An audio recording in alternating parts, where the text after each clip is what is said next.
Good. Alright.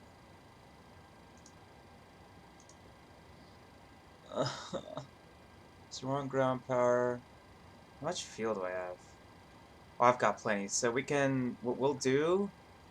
The eye. The eye of the storm right now is over K. So, but BJD. And then we're gonna fly into Key West again.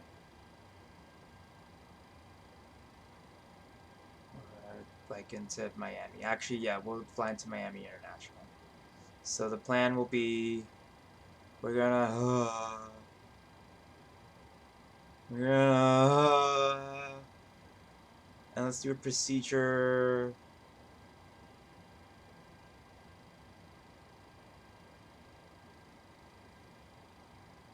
I don't know. I guess we'll just go direct. We'll go direct PGD, and then from there we'll go. What is Miami's code? Miami is Mia. Okay, Mia. But we're gonna do a procedure. We'll do palms. So we'll do palms. Yeah, from RSW. Procedure, approach. Best wind at 12. Okay, we'll do the ILS runway 12. Right?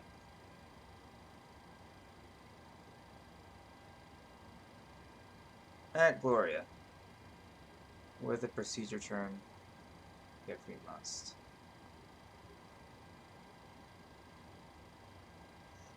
Why is it taking me to Dolphin? Why not just,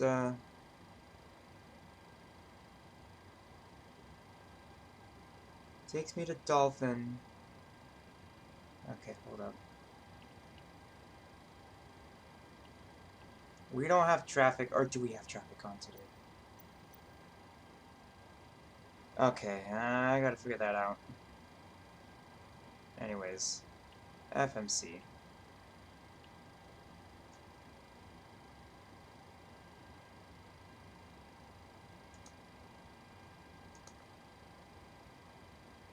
Yeah. Am I at NIP?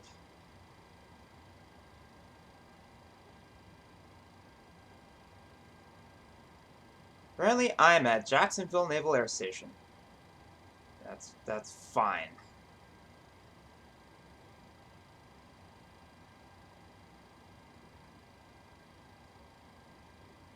Okay, NIP.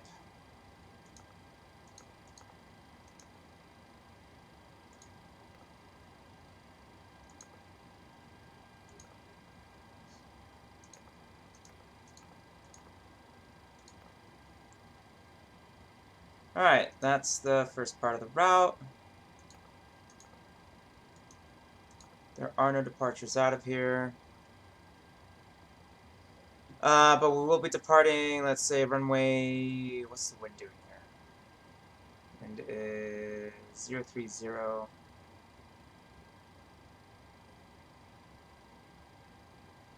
Yeah, runway 10. So we'll take off runway 10. Do the arrival. And we said it's going to be Palms 2 to the ILS, runway 12.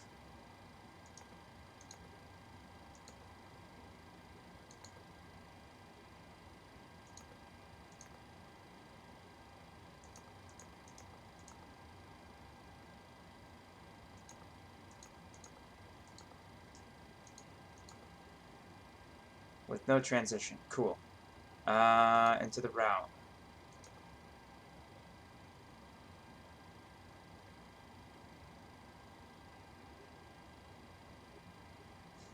This is where we're gonna put PGD.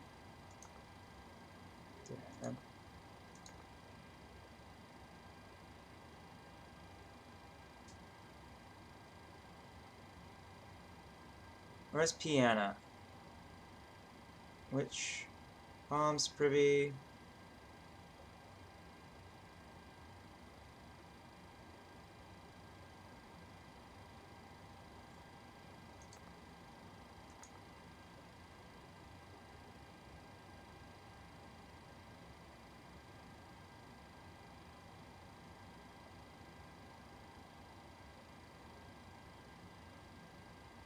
Dolphin doesn't show as an initial approach fix, it's just a feeder route.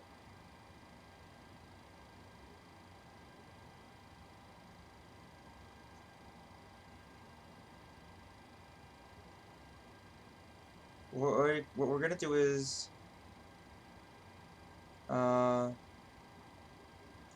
for yeah, does that fix it? Not really.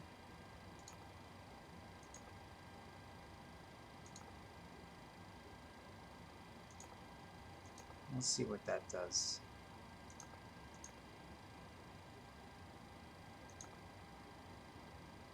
And we're just gonna put, so it's gonna be payload, right? The zero fuel weight's 113.7.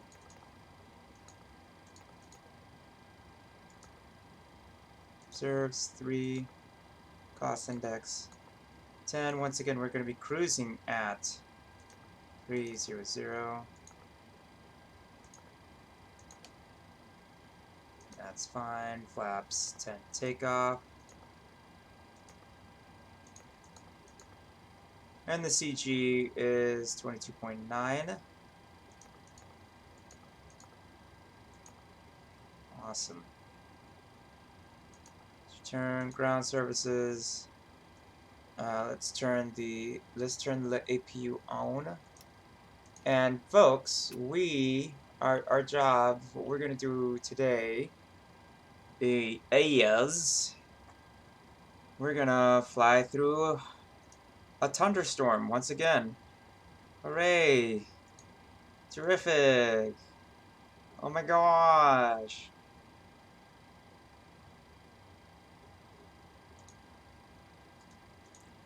That's really cool!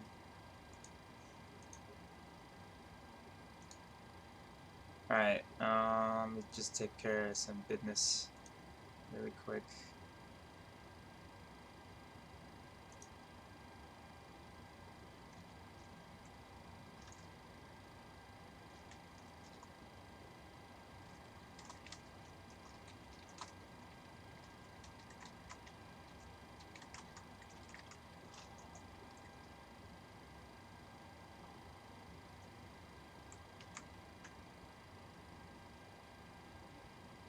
Let's see, and then one more. Yeah, sure. Perfect. All right. Fantastic. Terrific. Wonderful. Amazing. It's amazing. Kim is amazing. Okay, hey, we get to switch to the APU. For power, we're going to set the pressurization to 30,000 feet. We're going to set this to 30,000 feet. We're not doing any air traffic control today just because this is a chill flight. We want to see the weather. We want to get out there. And most importantly, we want to get out there before sunset because it's going to be in like a couple hours here. And I don't know how long it's going to take the transit, like the Florida coast and all that miserable stuff to get to where I want to go. So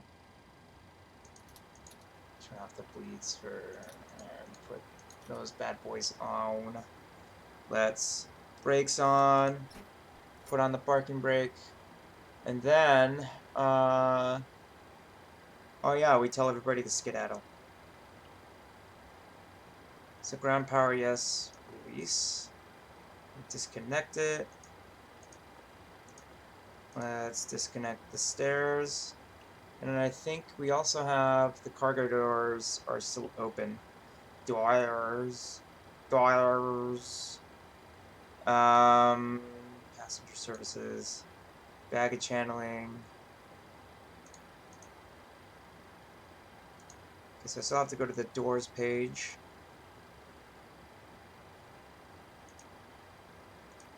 Close these suckers.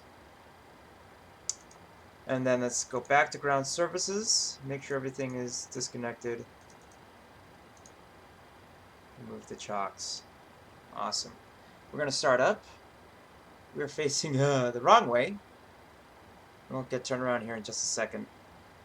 So the way that we start this jet up, we have power, so we're going to throw all these pumps on. Right? Make sure we turn the anti-collision on. Right? Why are we not going? I specifically... Oh. Because there's no power. We have to turn the, we have to turn the fans off, that's right. There we go. 8, 9, 2, 3, 4. Okay, that should start up. Let's also, now that we're getting, well, we're still getting power just off of the APU, so we have to wait for that to, we have to wait for the whole system to, because the power coming from the engines themselves is going to be a much better source of electricity than the APU will ever be.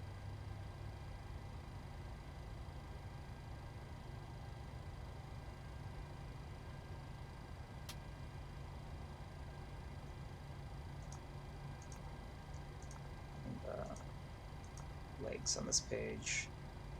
Okay, so that is good to go. Let's throw this one. Let's turn the panel lights on. Make this plane look pretty.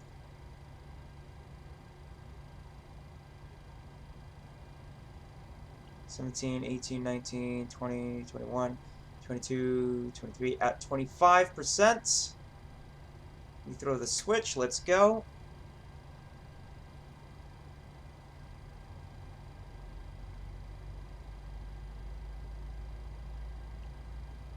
That's that. Turn on the upper panels as well. There we go.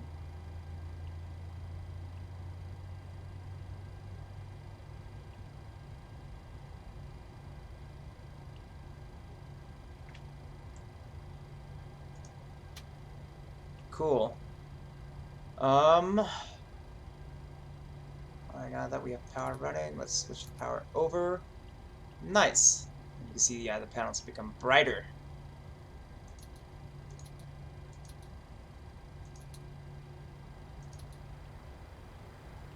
Turn on yaw dampers on. Everything is on. Almost everything is on. There we go. Now we're set. Turn off APU. Let's more lights. Turn on the taxi light. Let's skedaddle.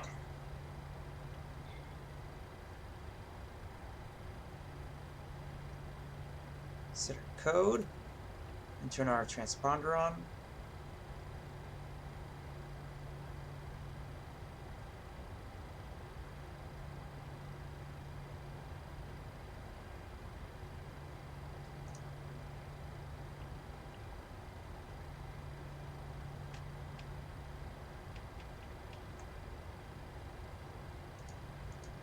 Just fix the head tracking really quick. There we go.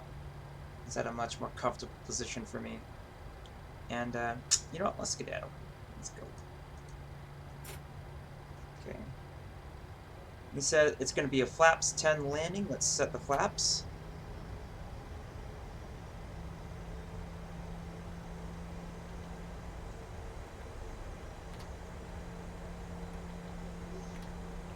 Let's turn on the flight directors because the runway's like right behind us. Auto throttle on. Heading, I guess, 010. Or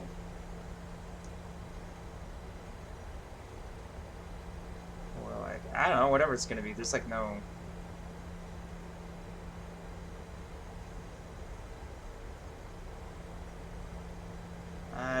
what they do here. We want 135. There we go. 8,000 feet. Hell yeah. And this is just a quick and dirty. I want to get up and off the ground because we do not have that much sunlight to work with. Wow, this sky looks actually very, very pretty. Ominously pretty, I will give it. But Microsoft Flight Sim doing wonders. So yeah, if you just joined me, we're getting ready to depart on a flight over Central Florida. Right now, Hurricane Ian is whipping the hell out of Florida.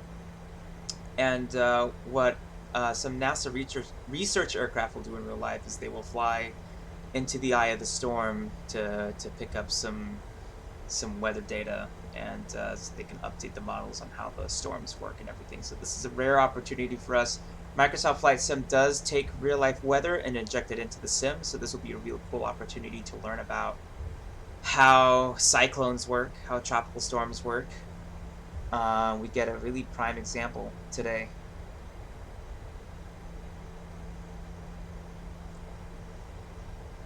This does take forever to move this hunk of metal.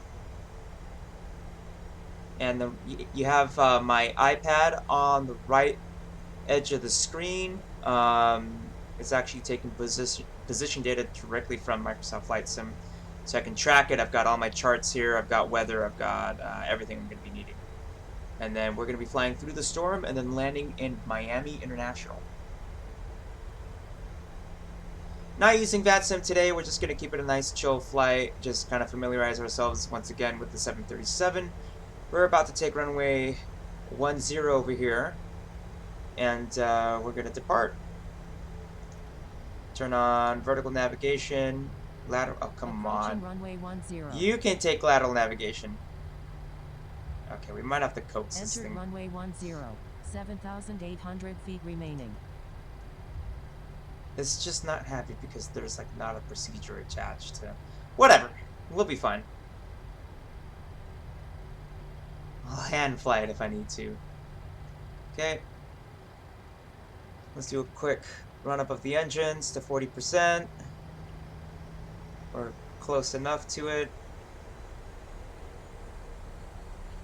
Take it to 70. Alright, press the toga button. Toga, toga, toga. Toga, toga. Toga, toga. Toga, meet toga. And I'm already off the center line. Get it back onto the center line. 80 knots, airspeed's alive. Oh, this thing is quick. Gonna rotate. Okay, we have a mean crosswind today. No doubt coming from gear up. It's very bumpy today. Okay, 400 feet. Heading select. Perfect. Command. Nice. Now it's finally grabbing onto LNAV.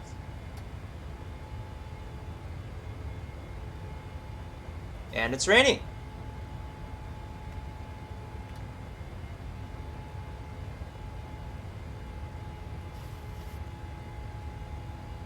Although that's beside the point because the radar screen is just it's rain. There's just so much rain. Wow, the clouds look fantastic.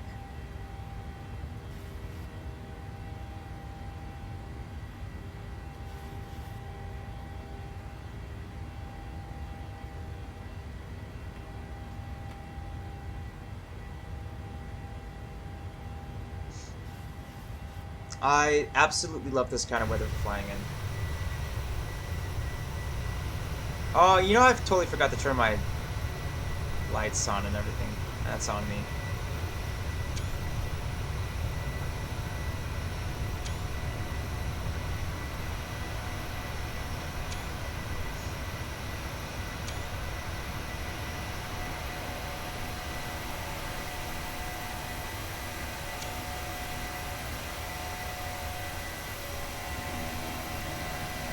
Wait, that rather looks really cool.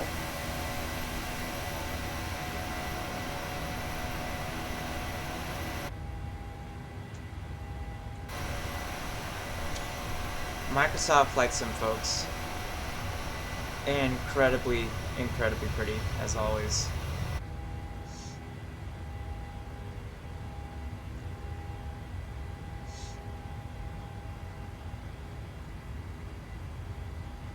Get to the cruise page, because hopefully I can just set my target speed.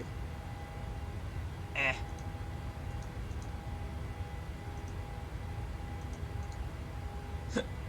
In there.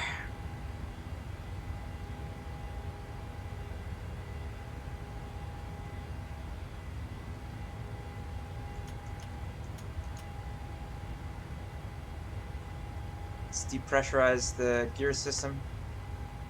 Bada bing.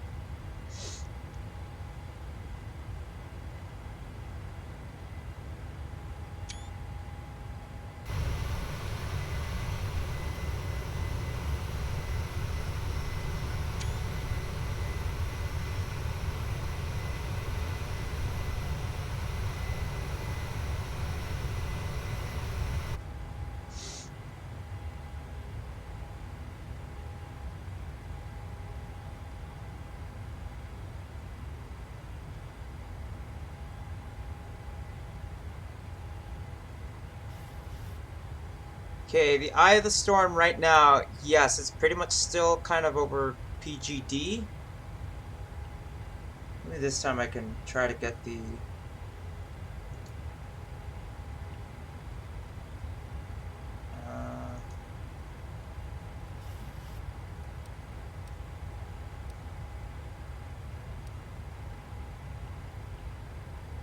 Destination's about 320 miles away. Cite Lan. Yeah, that's not gonna stop me because I can't read.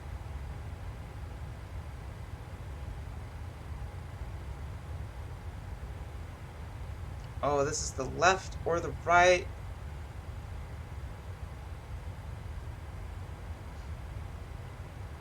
It should... weather data is available.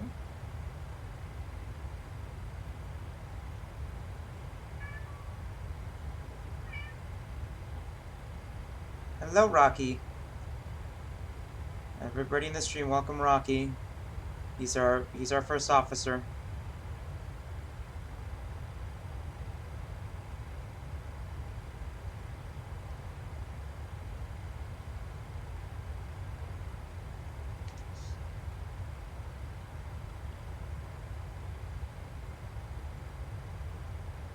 Select cargo. Huh. What are these for, I wonder? GC.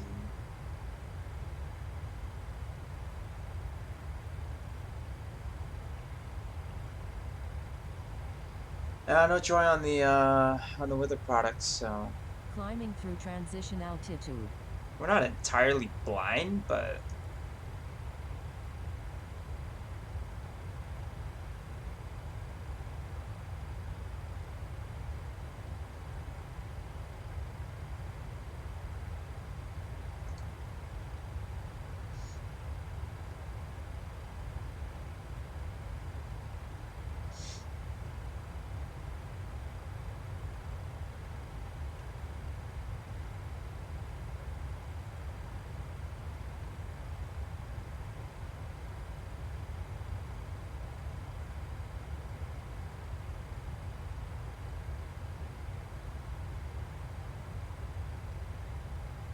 I think we're starting to head into the kind of the shroud of the storm.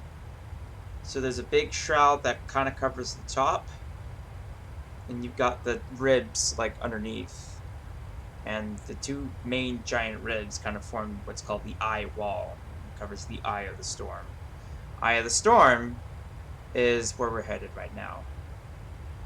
Of course, we're going to be traveling all the way down the coast of Florida, so it's going to be be a hot minute. So about an hour in the air. It's a little bit longer than the distance from Los Angeles um,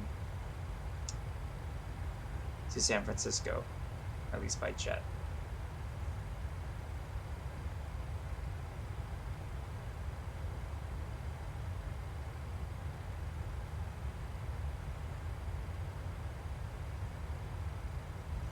God, I should be getting outside air temperature. Where was I getting outside air temperature?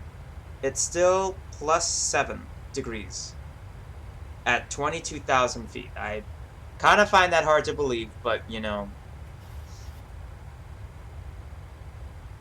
what am I? I'm just a pilot, anyways.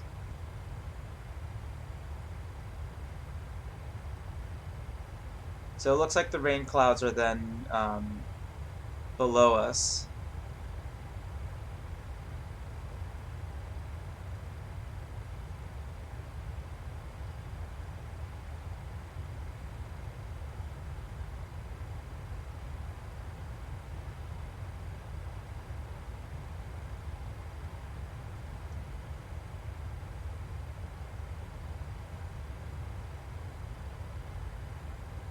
No need for the lights now, because we're way above 10,000 feet.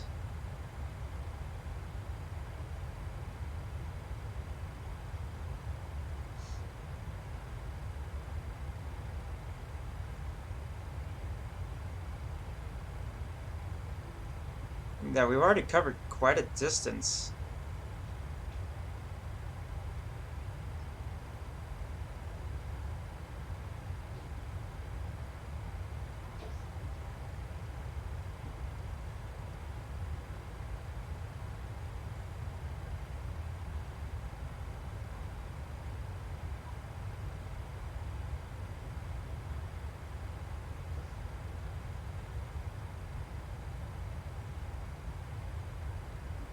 Ah, why would you have a set of David Clarks?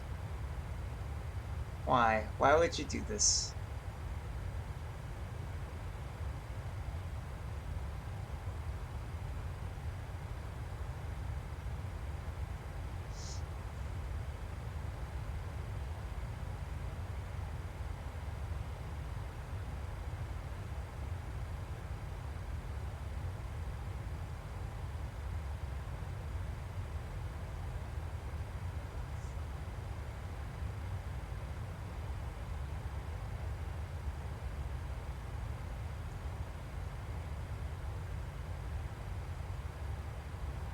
Oh wow, look at this.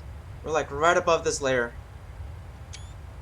Oh wow, that looks gorgeous. Just look at this cloudscape that we're in.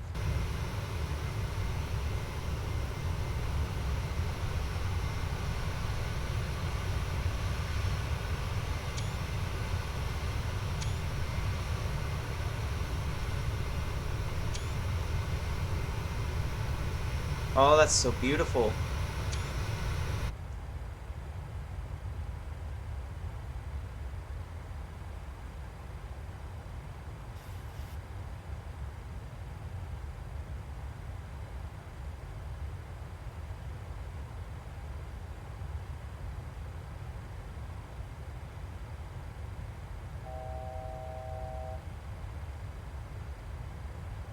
We're about what, 1,000 feet below our desired altitude? I am totally fine being at this altitude.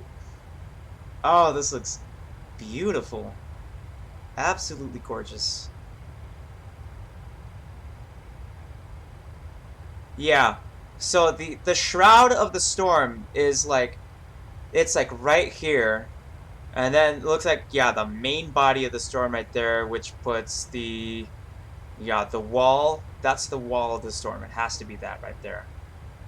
That's all the nasty stuff ahead of us that we're gonna have to punch right through, right? And let our airspeed punch us up to Mach 0.77, as we've desired on our cruise page over here.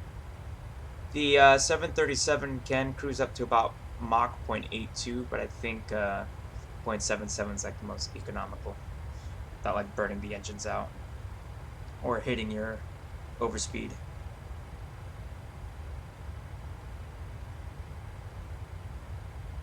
Wow. Wow, this is incredible. You kind of got like this, just this landscape of clouds. Oh man, this looks so cool.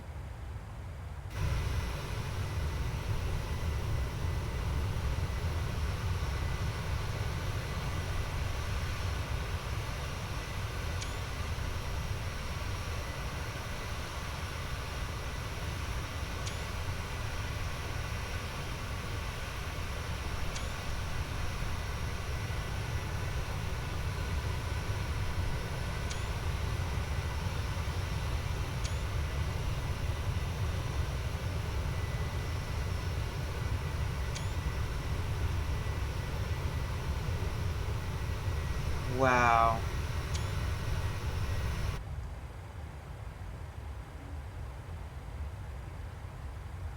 I don't think I've ever seen anything so pretty in this sim before. Of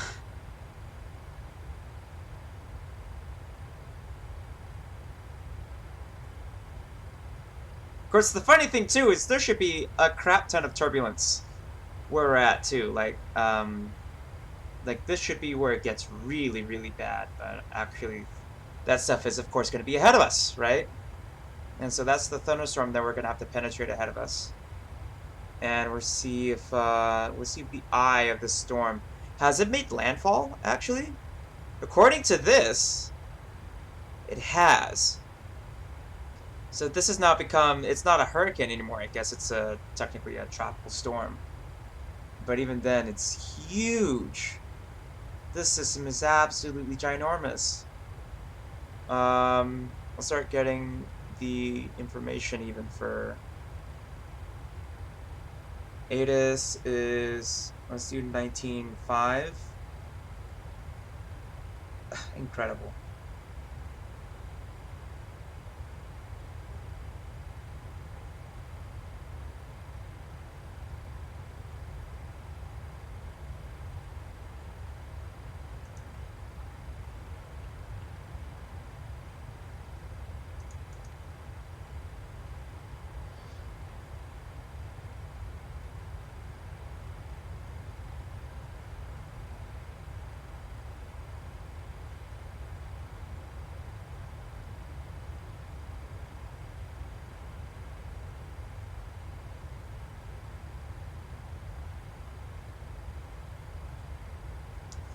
Just wow.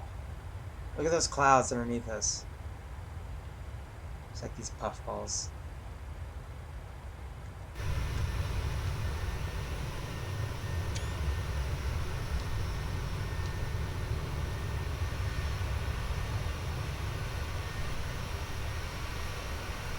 They don't actually look all that great when you zoom into them, because like who wants like huge ejectors on just, they're just clouds, right? But I get the point.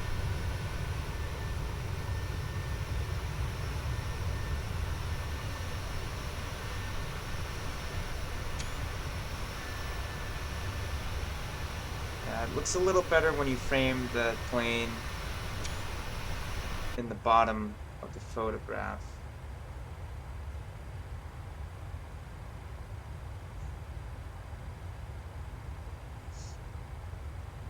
Birds confine the speed of sound, the show where it all began.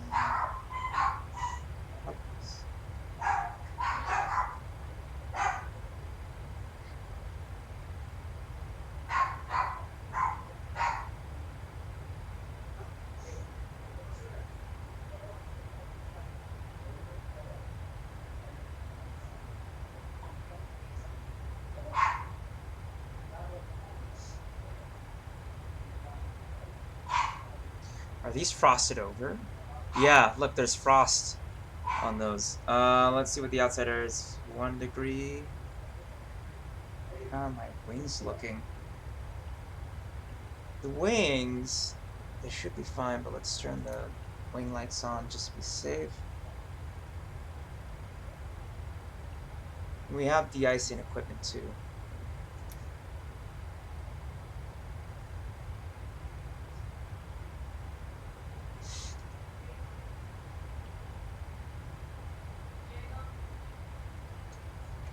Hold up. Hold up. So we're gonna...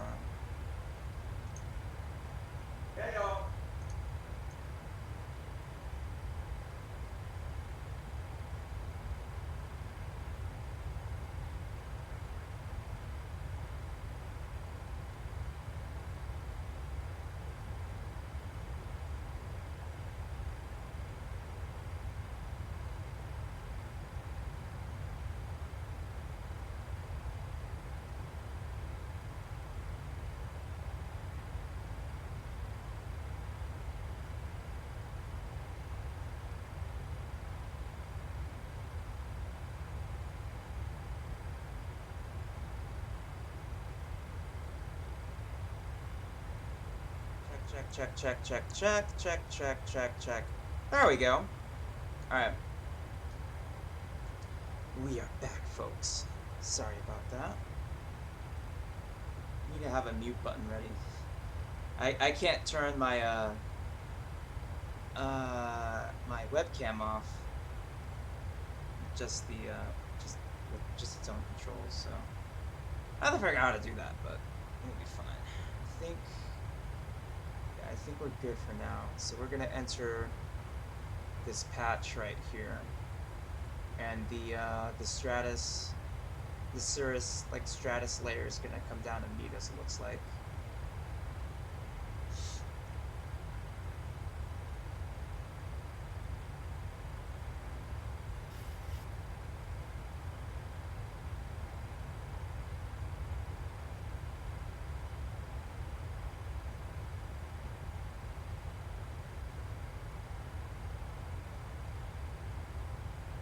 Limited coastal areas, hurricane and disaster response recovery efforts. Wow. So they've activated a TFR for specialized aircraft. Yeah, now look, the storm is like covering right over Punta Gorda. With the worst parts of it like on the west coast of Florida. That's incredible. Birds come flying at the speed of sound.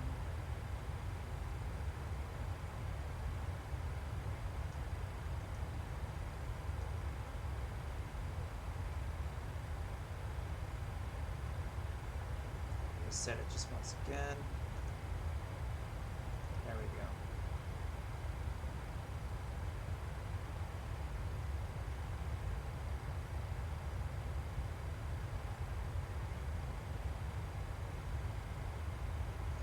I can reset it like one more time.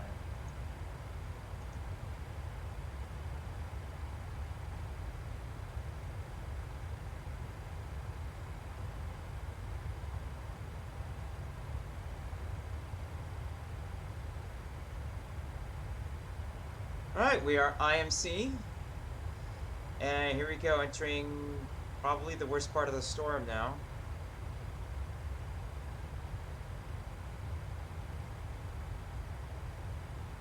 Tops reported, wow, 43,000 feet. Oh yeah, there'd be no way we could even reach that, because I think this thing tops out at like 40,000 feet. So we're just stuck here until we reach the eye.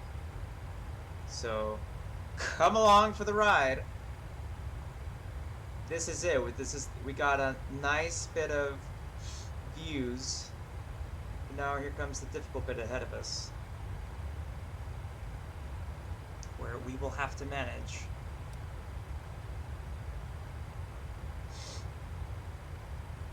And what I want to do, I want to see if we can't.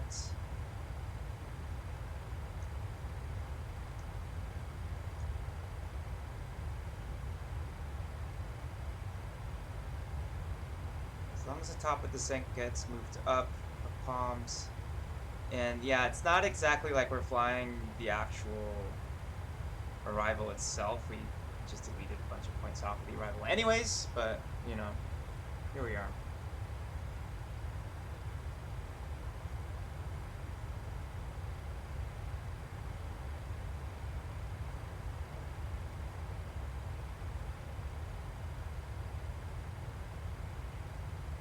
Yeah, we're really socked in, so we can't see anything. This is called instrument meteorological conditions. This is what pilots train for when they get into conditions like this. It's basically game time. This is where you earn your paycheck. It's all about the science of knowing which way is up and which way is down, right?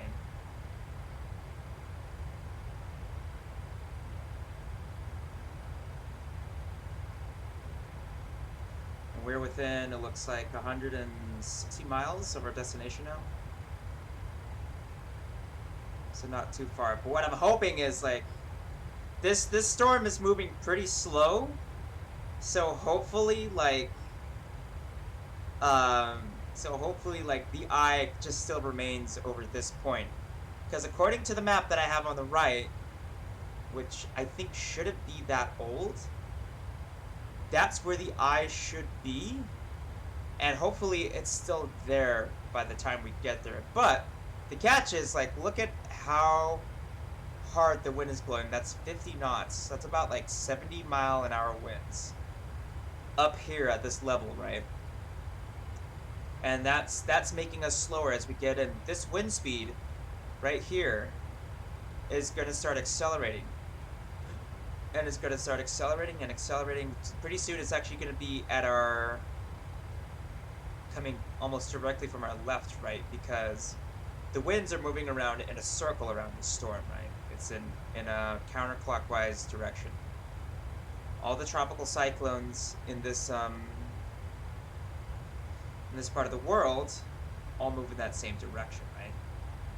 And so that wind speed is going to change, and it's going to get even stronger the closer to PGD we get. PGD we're kind of using as our reference point for the eye of the storm. You see we're about 40 miles away from the eye, and so the heaviest stuff is still ahead of us.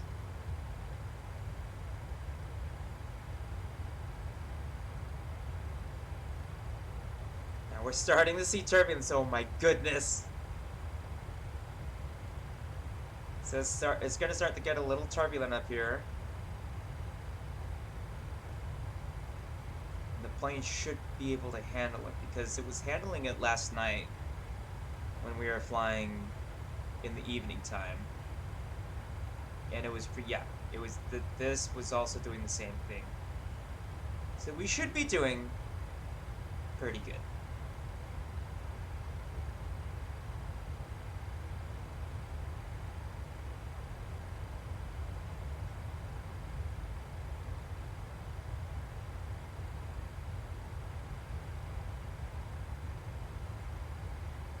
Man, I cannot see a single thing.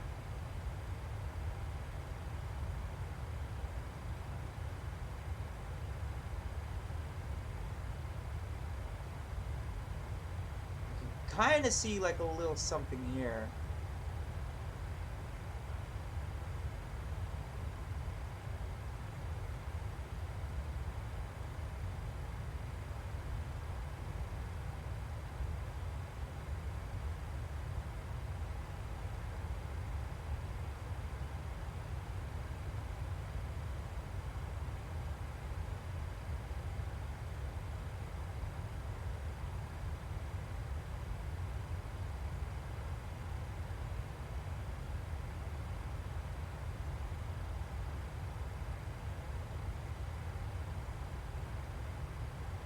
Yeah, it should be showing us at like a mean crosswind because the wind's coming. Wow, yeah, that much from the left. Then we're gonna be pivoting Destination ATIS is 119.15. like all the way to the left. So yeah, the clouds should be coming in like at an angle like this.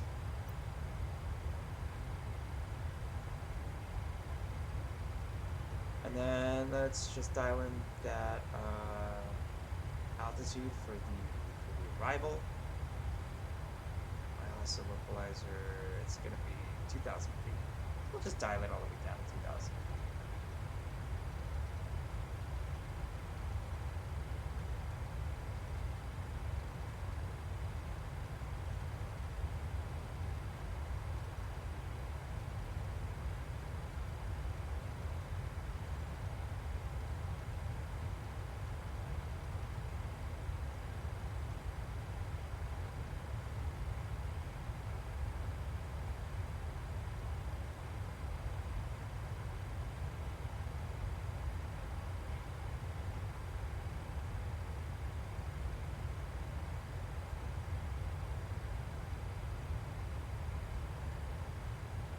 Something out there. Ah, you can see a little bit of cloud below us.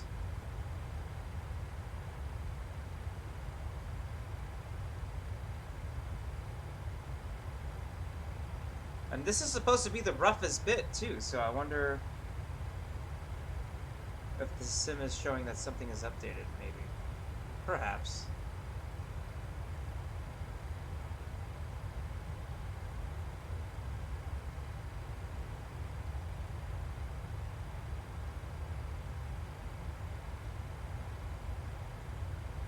Or this might be it. Look, you can see, like, all the way through. I think this might be it. I think it's gonna open up. Yeah, it's gonna open up here in a couple minutes. And yeah, sure enough, there it is.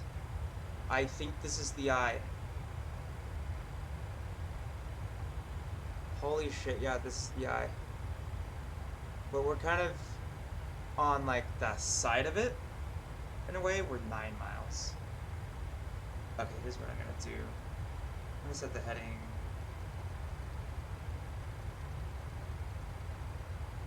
To this.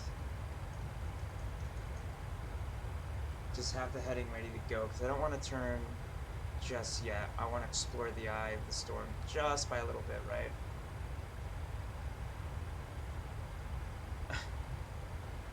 Windshield blades are completely frosted over. They're like 10 plus degrees. I don't understand. Okay, yeah, so the sim is lagging behind by about like 15 minutes or so, I think, with the weather. 15 minutes to like 30 minutes, right? So we're only starting to get to the, it's already starting its turn. I'm gonna tell it no.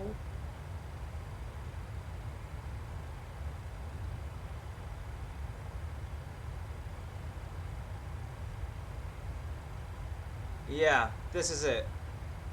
This is totally it. This is the eye of the storm.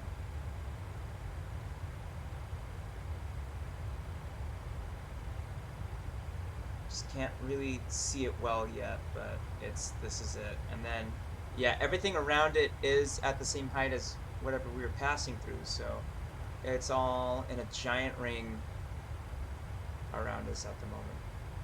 With the heaviest stuff, of course, behind us. Just like it's showing on the radar.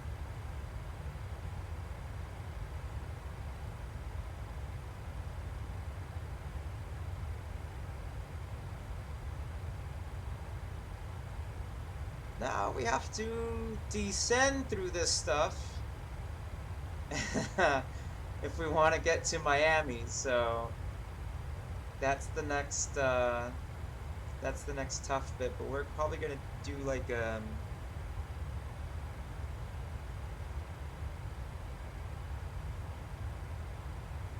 probably gonna do like a hold up here in a way. You can actually see through to the ground over there. And let's do like, just do a slow turn like to the left.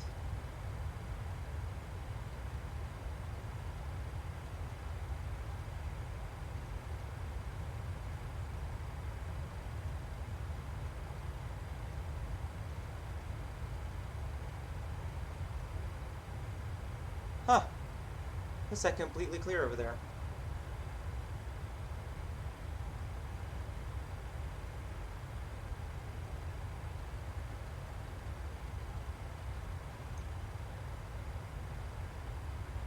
So now let's see what the wind speed's doing. Oh my gosh.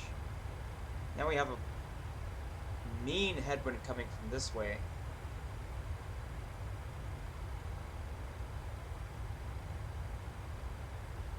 It's one of the keys down there.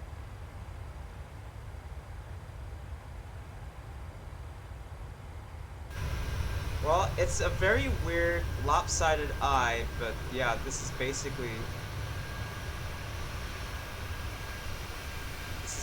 it. It's like a big portion of, yeah. So if it was a full eye wall, this is what it would look like. This is the wall of the eye right here.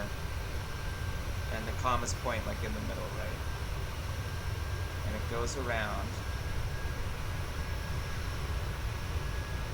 And our wings just shaking as we're flying through turbulence. And there should be another portion of the wall like right here, but we're not really seeing it.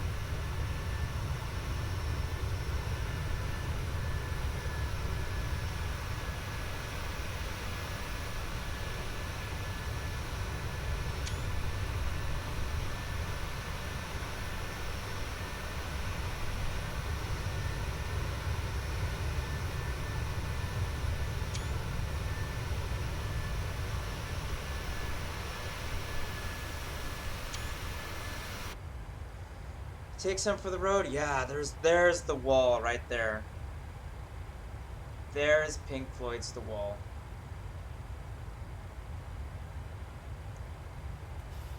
It's about to get gnarly here in a second because the wind's gonna push us basically back on the course.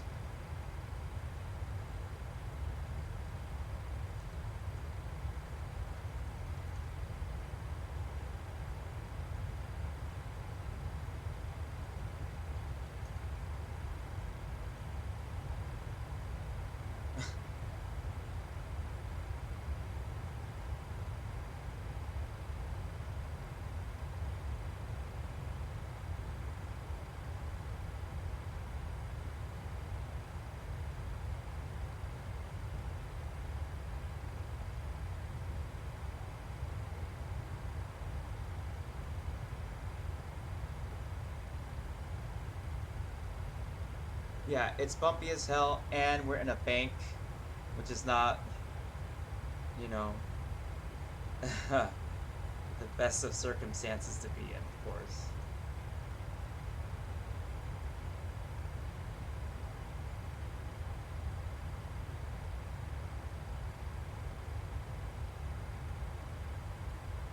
Ten miles, 7 miles, easy. Wow. Because our ground speed's like 516 knots at the moment. So crazy, crazy stuff.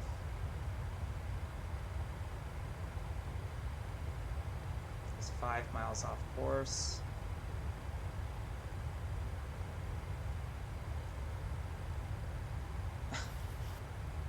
Yeah, that's a pretty legitimate eye wall, though. Just wow. Okay. There's about 2.5 miles. See, LNAV will grab. It will.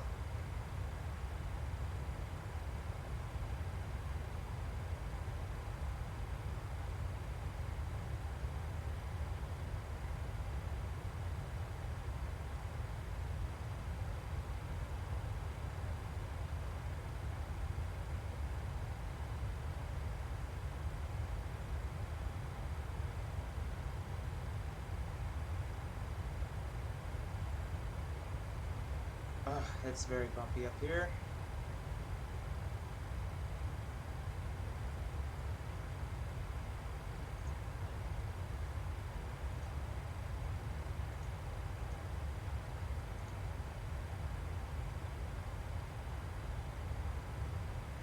Get our descent planning done. We'll have to like brief the approach and everything anyway, so.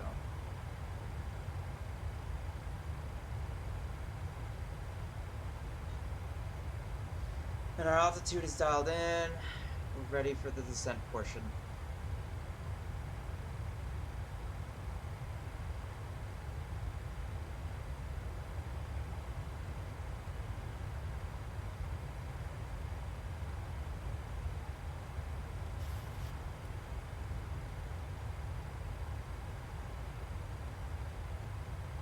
Okay, the top of descent is coming in at about 5 miles.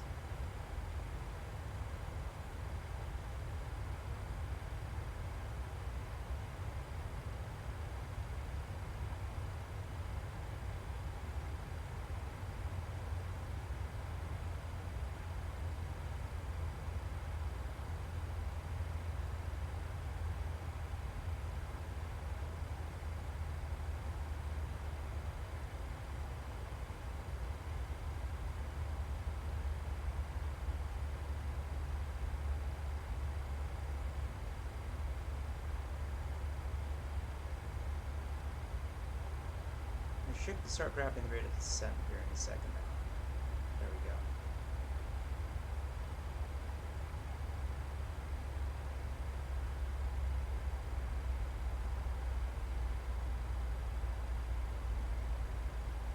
Oh yeah, for the ILS, let's brief it really quick.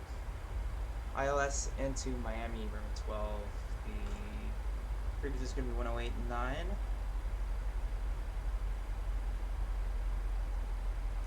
That's perfect.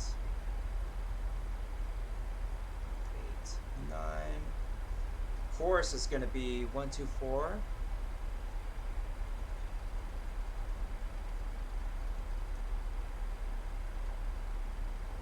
And we set both of these up because one autopilot controls one of these, the other controls this one right here. There we go. When you have two autopilots, you can do much finer approaches.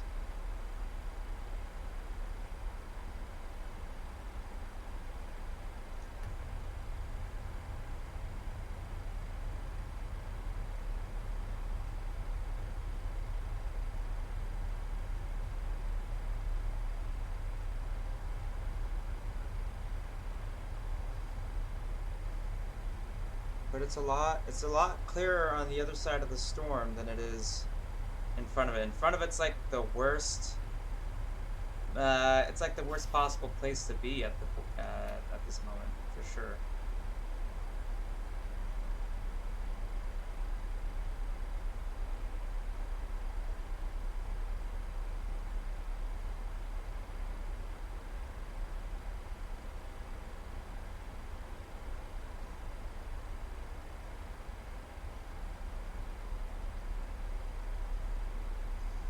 Okay, airport elevation's 9 feet. Landing length is 8,500 feet, so might not even have to go that hard on the auto brake. Not suggested for equipment of the ILS that is out. It's got a medium intensity approach lighting system with the Rabbit. Must approach climbing 800, then climbing left turn to 3000, direct PKC hold. ATIS we're gonna get, we have that radio up for the ATIS. And then we're not talking to any of these frequencies. Anyways, that's weird. Miami approach control is actually the same frequency as the default frequency in Microsoft Flight Sim, so that's interesting.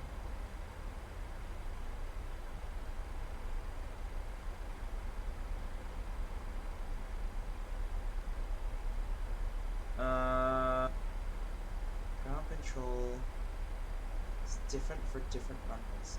Interesting. For the profile, we're going to be doing an initial approach from Gloria. Gloria at 3000.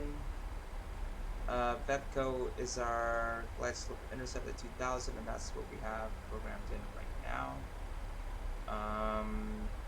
Minimums for the ILS is 376.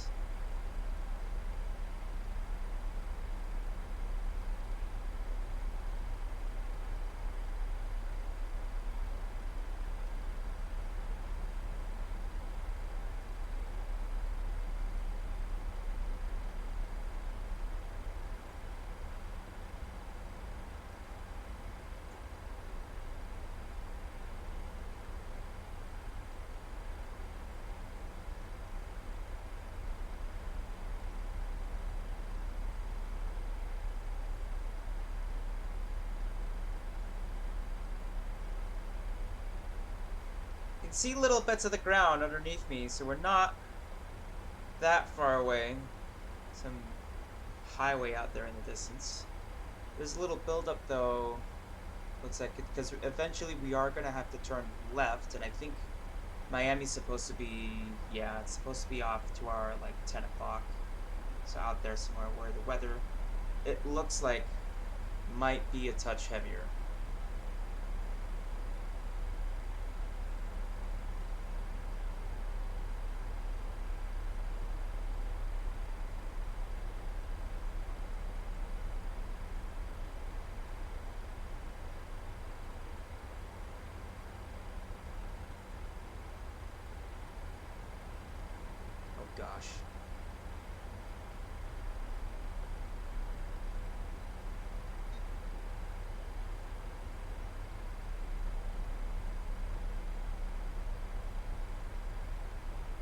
This storm is huge.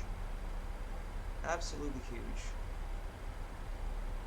This thing, yeah, this thing, look at this. It's a monster on ForeFlight right now. That is the United States. And the lower half of the United States is pretty much engulfed in this thing. That is incredible.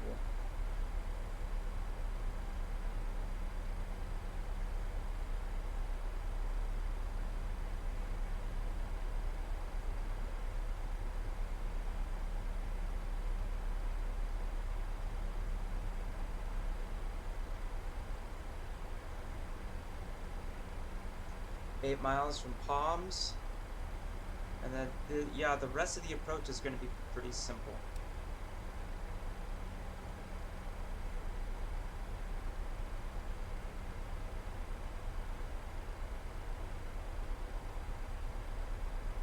Miami Airport information, Sierra 210 Sierra. Zulu. Wind 190 at 17. Visibility, tree. Sky conditions, Ha. ceiling 1,500 feet broken. Okay. Temperature, 29er. Dew point, 10. Altimeter, 29.63. ILS runway 12 in use. 6.3 is very, very low. Departing runway 12. VFR aircraft say direction of flight. All aircraft read back halt short instructions. Well, visibility 3, broken 1,000, so it's definitely an IFR day right now at Miami. Miami Airport information, Sierra 2100 Zulu. Wind 196 at 14. Visibility, tree. Sky condition, ceiling 1,500 feet broken. There's the Broshan. Temperature, 29er. I'm sure there's a shit ton of flooding right now along the Altimeter, coast. 29.63. ILS runway 9er right and visual runway 9er left in use. Landing and departing runway 9er right and runway 9er left. VFR Transition aircraft say altitude. direction of Nearest flight. altimeter. All aircraft 2884. read back halt short instructions. Advise controller on initial contact you have Sierra. Miami Airport information, Sierra 2100 Zulu. Wind 196 at 14. Visibility, tree. Sky condition, ceiling 1,500 feet broken. Okay, heard enough of you. Miami Airport information, Sierra 2100 Zulu. Wind 197 at 14. Visibility, tree. Sky condition, ceiling 1,500 feet broken. Temperature, 29er.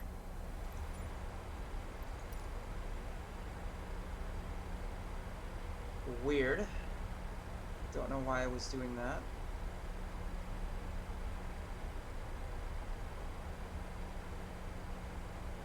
We still have a mean tailwind of like 50 knots.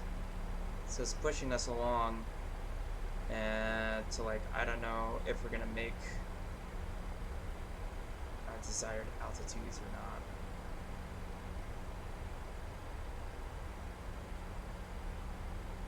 Okay.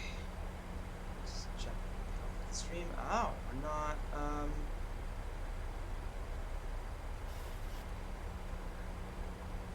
I don't know why this keeps disconnecting over here.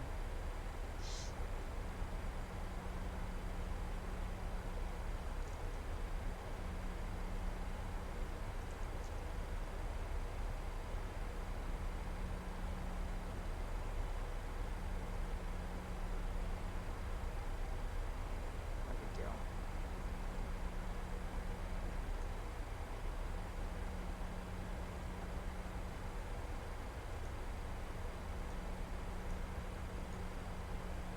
There we go, it's back.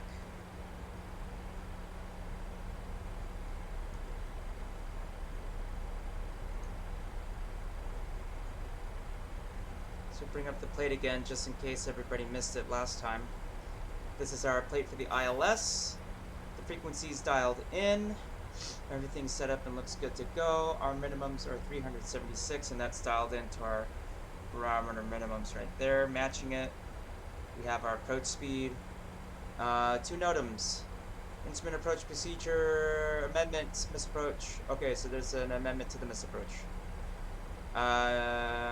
ILS Runway 12 out of service until October 10th. So it works in the sim, so we're gonna work it in the sim, but in real life we would not be using ILS 12. But that's a good catch for me on those on bringing up those NOTAMs.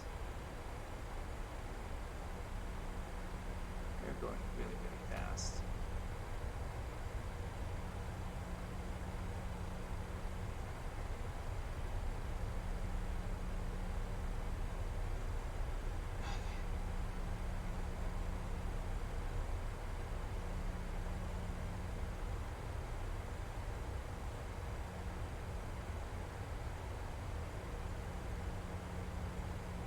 We still have a tailwind just like trying to crunch us forward.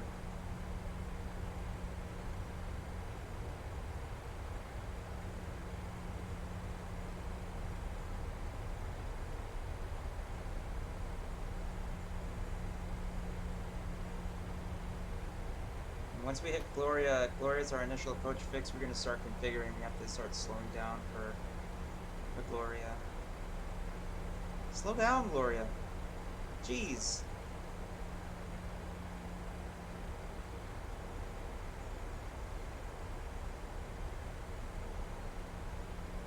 Look at all that wetland down there.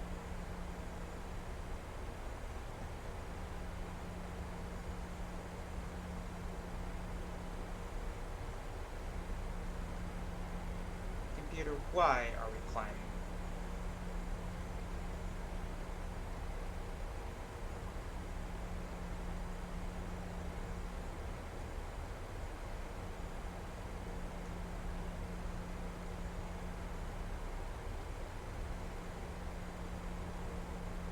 Okay. Christmas tree status. Anything else? Collisions are on. Everything's on.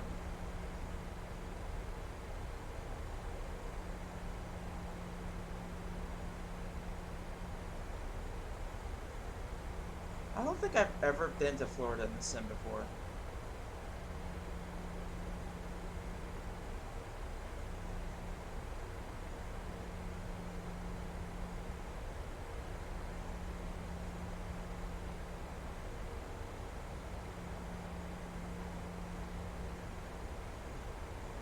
So if I really, really fast again.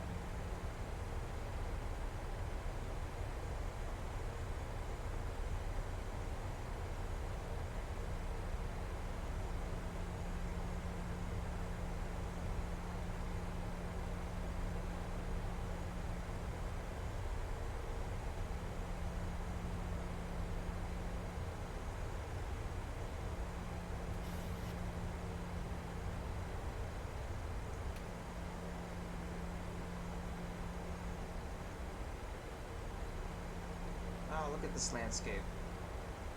Look at this landscape.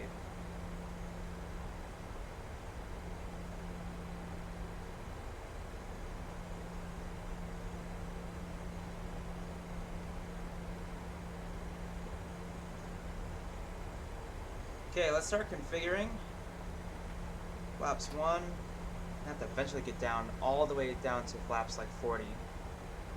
This is gonna happen quick because we're... What?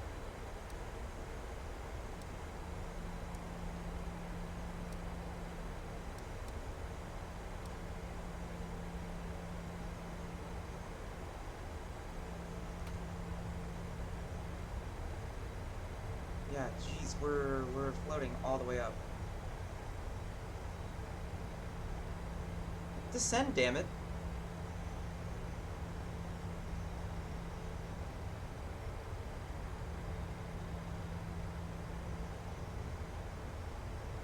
Here we go. It's about to get a little interesting up here for a landing.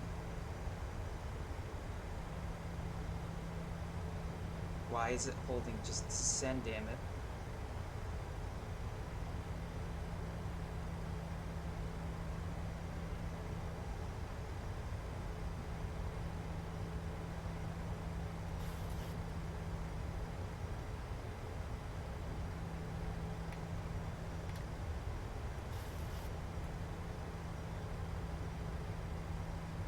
Get down to about flaps 5.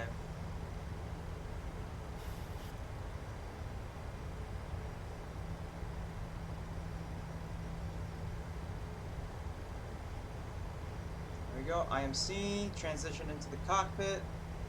It's about to get bumpy here too. Well, that's just what experience tells me, of course.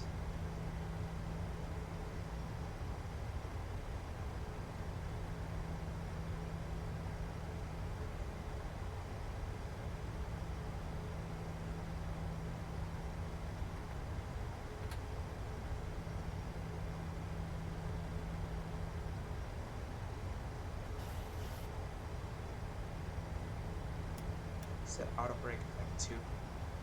We should be fine with 2. And let's button up for the landing. Last check, lights are on, EQ off. Everything is good. Yeah, I'm happy with this configuration. However, this we need to get back on altitude.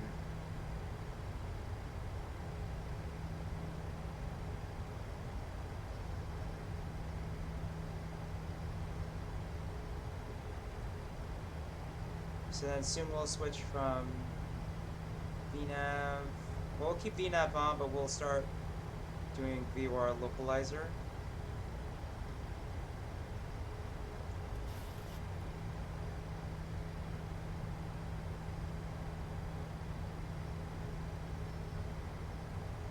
There we go. Now it's starting to show us a better VNAV profile. That's good. That's very, very good. All right. Now.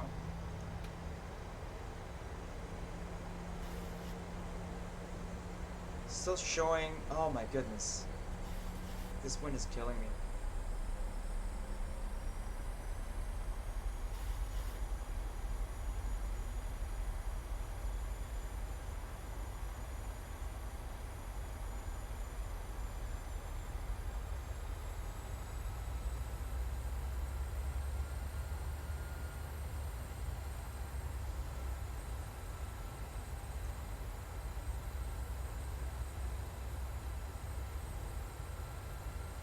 And yeah, arm the approach mode.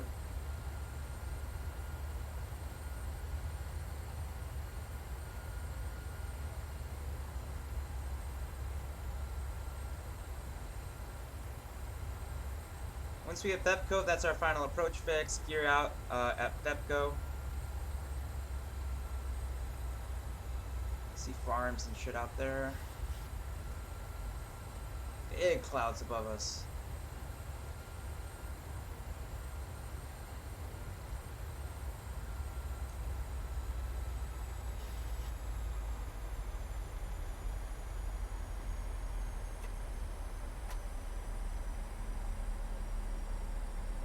It's about 10 miles out from the airport, but we'll start configuring.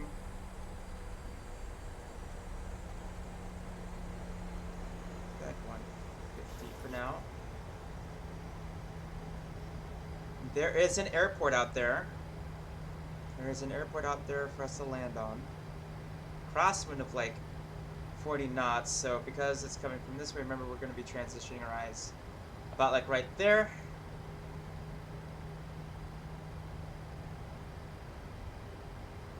And now, like, we're starting to generate enough drag from our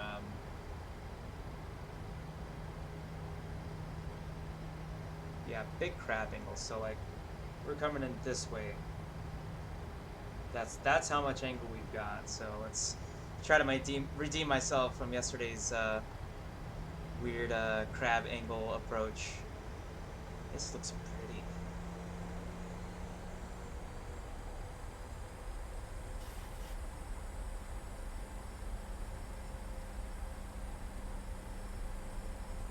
Are speed brakes armed? Speed brakes are armed. Good.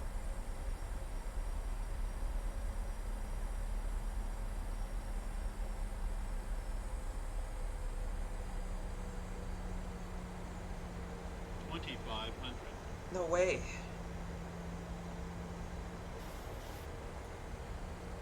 Should break out.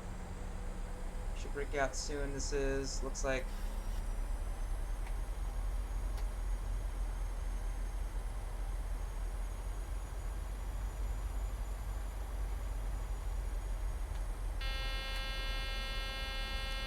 Let's put the gear down. There it is. There's our runway.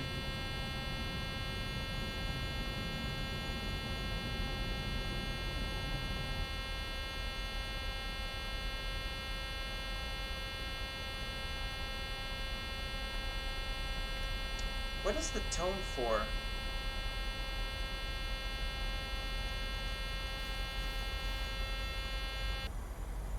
There we go. And it's just, if that was just a gear down tone or... Both autopilots are on, right? Why isn't it switching yet? We're at Bepco.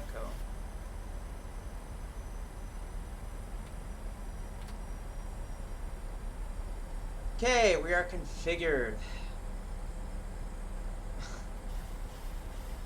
This wind is just too much, man.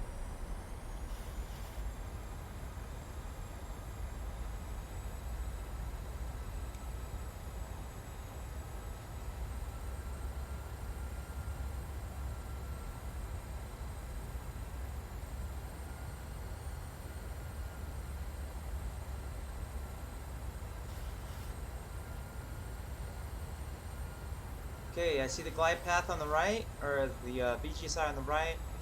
I have the airport in sight, so that's no factor at the moment. But again, like the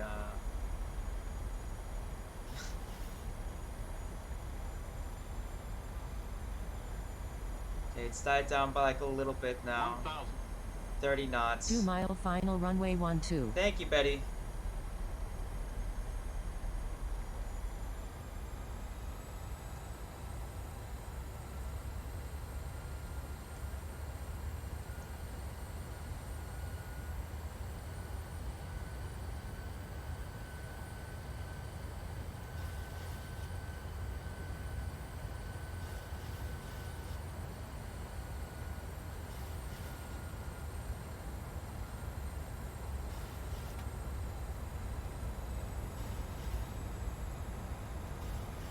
I don't know why they always do this stupid bump.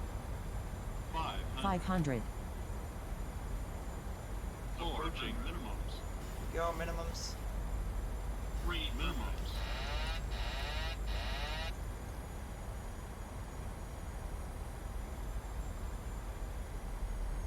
And I'm hand flying it at the moment.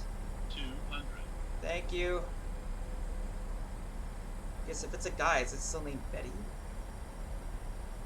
100. 50. 30. Power. 20. 10. Aileron, aileron, aileron. Okay.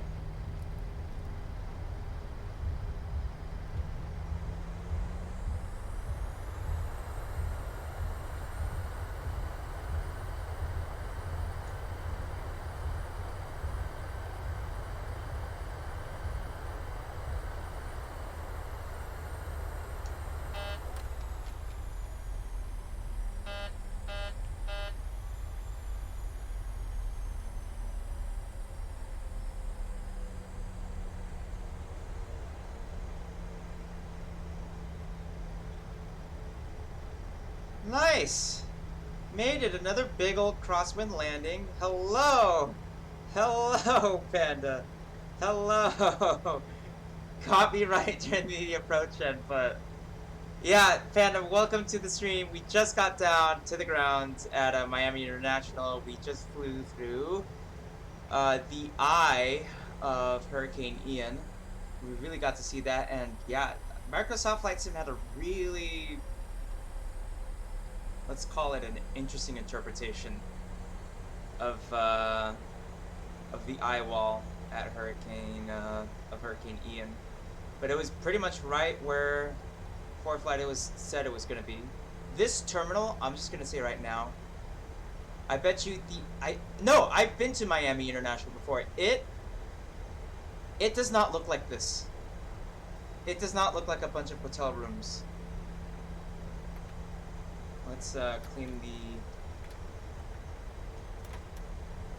airplane up, plane lights off. We'll do getting something. Oh. Turn the APU on before we get to our gate. Yeah, sure, we'll taxi to a gate. Yeah, I'm pretty sure my Miami International does not look like this.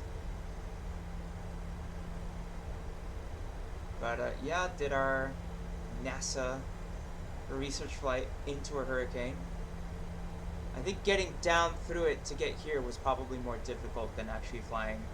I guess not entirely through it, but like mostly over the nasty bits of Hurricane Ian. We'll park here.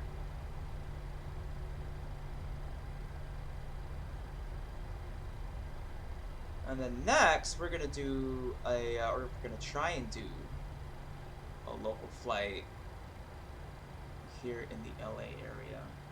Pull up a little bit more. Do be slacking, yes. Just a smidge. Just a smidge. Although I have to give it to it. Number one, recently they did this big old update where they added like gust factors and everything to the sim.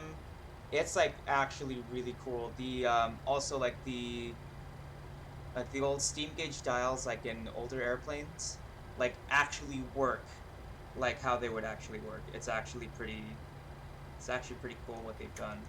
They've updated the cloud physics a little bit. They've added gust factors to winds to make it more realistic.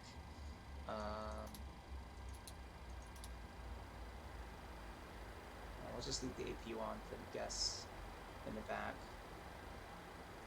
I'll turn off the fuel pumps. Because we don't need them. Parking brake is on. Let's go to the menu.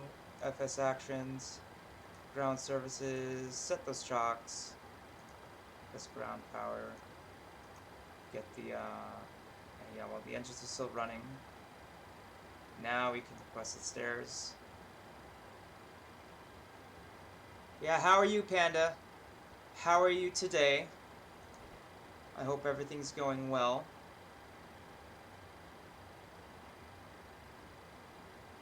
I'm gonna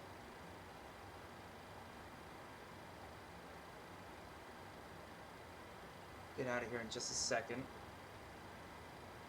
So this weekend my friend invited me to go flying with him. He's going to, it's called a fly-in. It's an event, a bunch of people get together, they all fly into an airport, and I think they're all gonna camp like overnight. And so we're gonna bring a tent and all that. And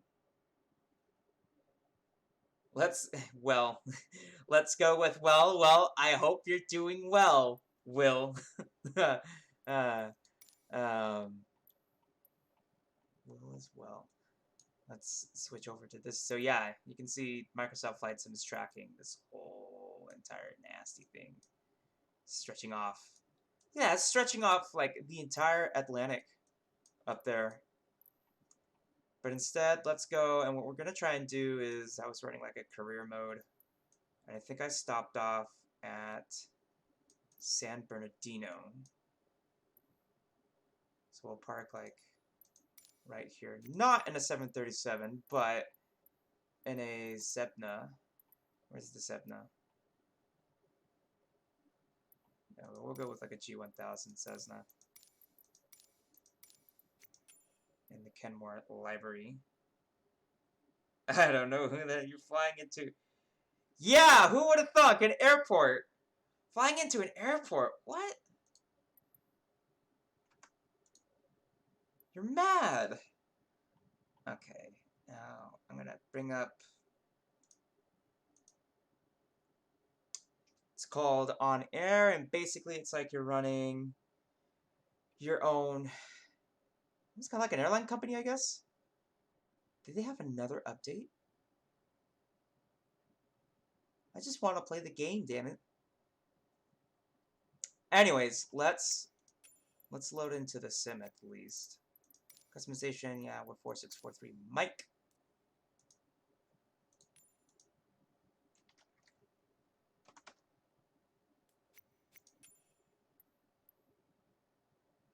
I'll start from there. It should place me on my moving map right here onto where I'm supposed to be at. What we're gonna do is, so to practice flying into this airport, I'm gonna take a job from where I'm at, and we'll take it to where I'm gonna be flying this weekend. It's in the mountains, and mountain flying in real life is supposed to be dangerous, right? Winds from everywhere. You don't have many places to turn if you get in trouble because the mountains are right there. So the plan is to try and fly this in the sim before I do it in real life, right? Okay, is it done? Hell yeah. Okay.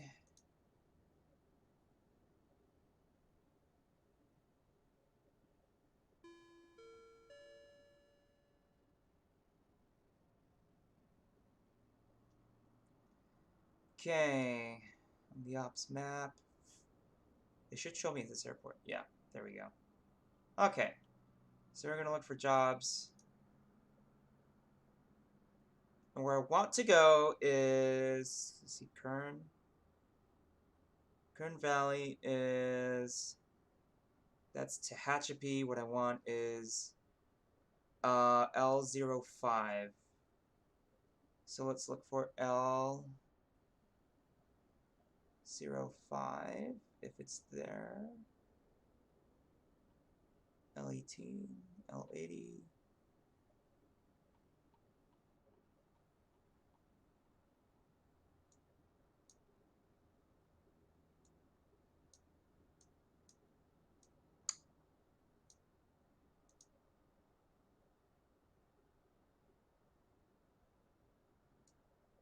No jobs going to L05? Well, that's a shame.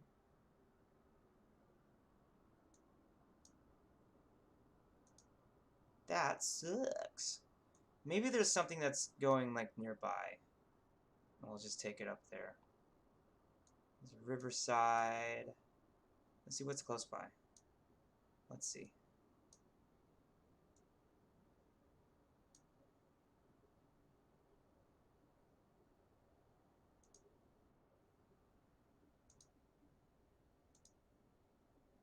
All stuff that's just local.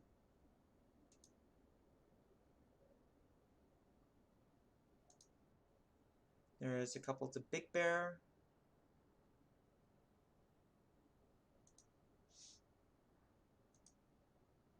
Ajo. Is it too far away? Maybe that's what's going on. Let's do like 200 nautical miles. Well, no, that can't be the case because um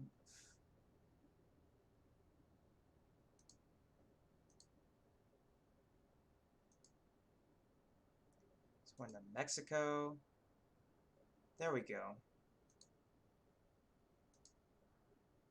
To Pomona. Oh, it's a 2-trip one, right? Another one to Mexico. I don't know what's way, way over there.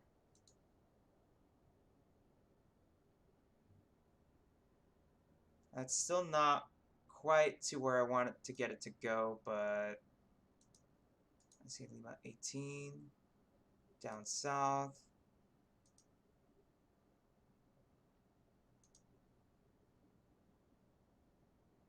Adelanto.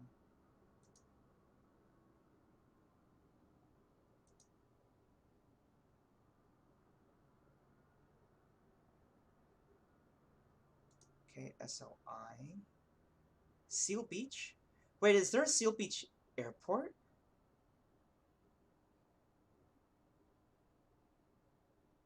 Yeah, that just sucks. Alright, well, what we'll do then is, here's what we're gonna do then. We're gonna move,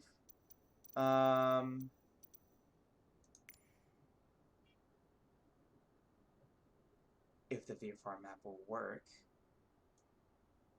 Let's see. Let's move you. So we'll just practice flying there, like in real life.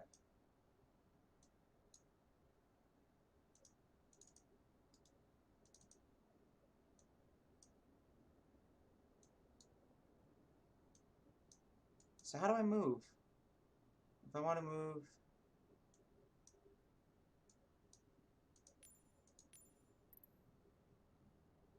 Why is this thing so broken?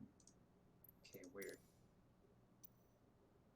Checklist, camera, ATC, Navigraph charts, active pause, Navlog.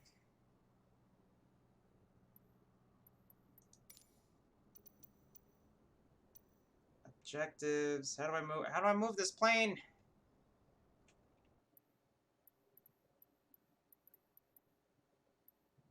Internal options. Can I like? What is this?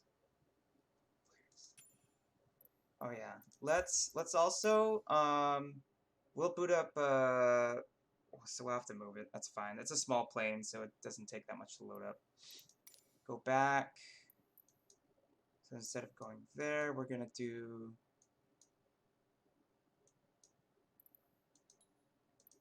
we'll set it at my workplace. And put my actual weight in here this time. It's closer to 140, and yeah, we'll do like half tanks. We won't do live players, but we'll do live weather. And then I'm gonna boot up what's it called? VATSIM. So we'll get VATSIM rolling.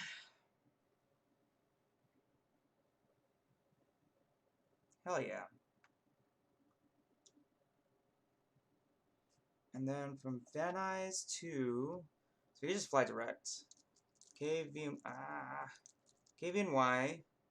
to, what is that? L08.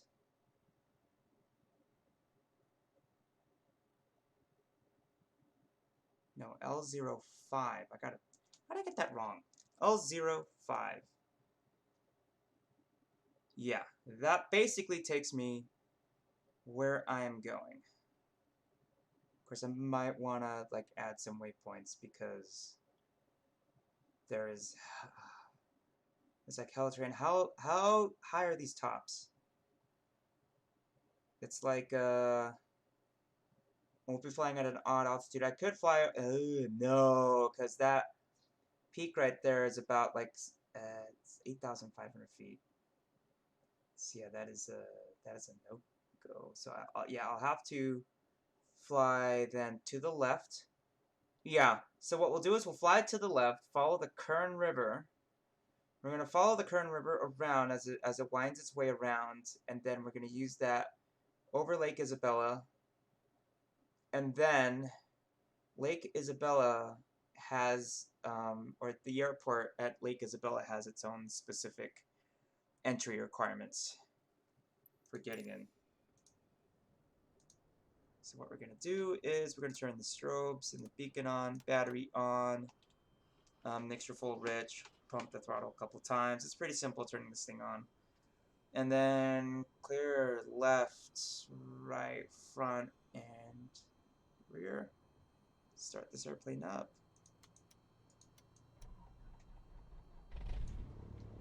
Perfect. Turn the avionics on. Press enter, it's going to load everything up. That's circle grid.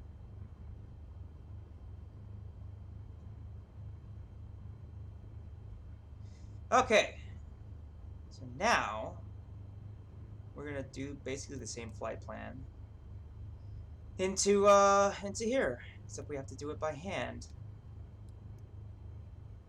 Okay.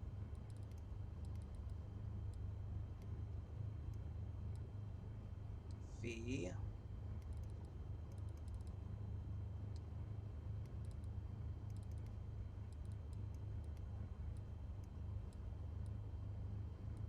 KVNY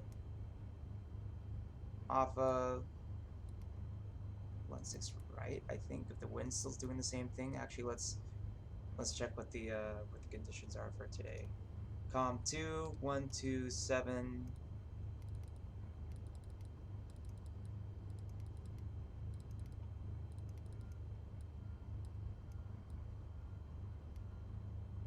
12755. Let's listen to COM 2.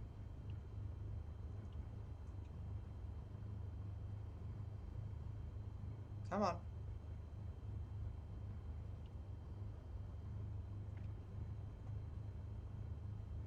And then we'll connect. Let's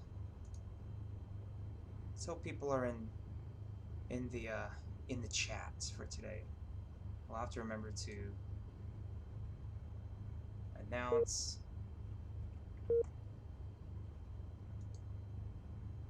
And it should be injecting the traffic in.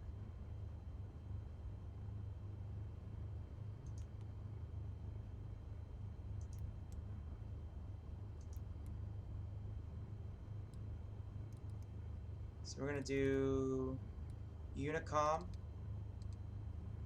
on this frequency. 16 right, and then our destination.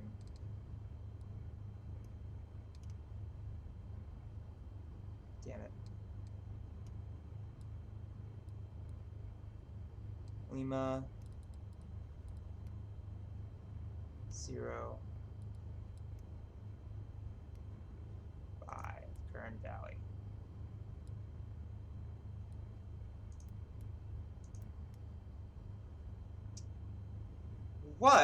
What is my barometer setting for today? Hello, copy in 2035, come out to go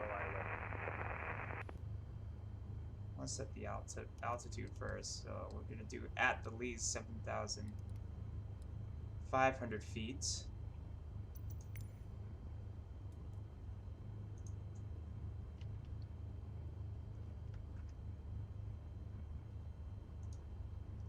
We'll put like 100 pounds of camping equipment in the back. Right? Okay. Let's lean for ground ops.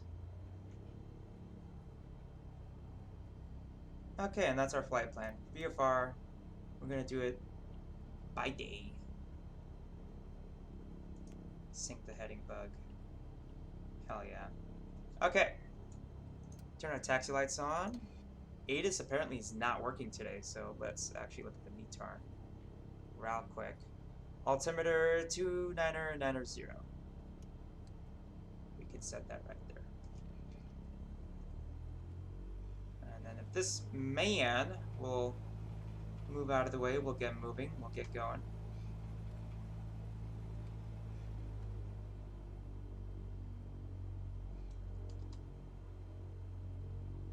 Hello, copy in 2035, come out.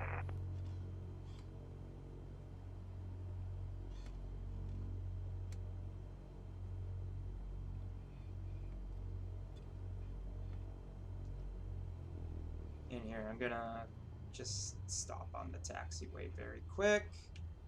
Gonna fix something.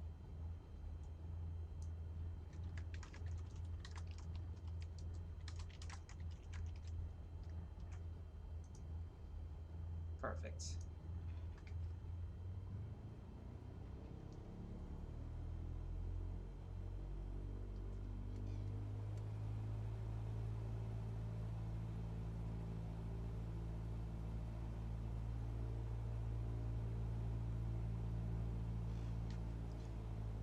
Keep it going.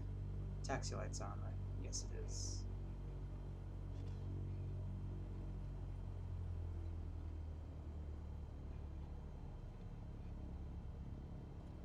I don't know why the rudders just don't want to work today.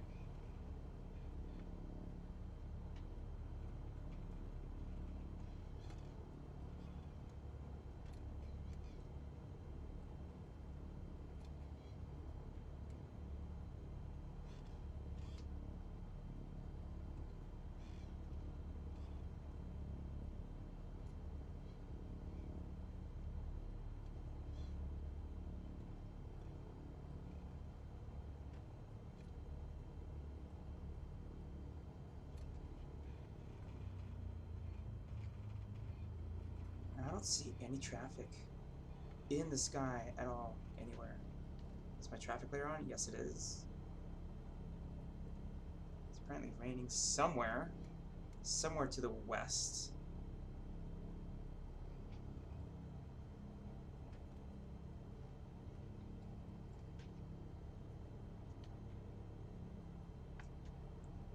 Okay, now we've come here. This is where I like to park. Get out of the way of the jets that like LA to traffic overrun. United 2035, clear of runway Approaching 25 runway left, 16 right. 7, crossing runway 25 right, Juliet to the ramp via Bravo, Charlie 7, LA traffic. And what's the winds? Wind 150. Okay, it's blowing right down the mountain. Perfect.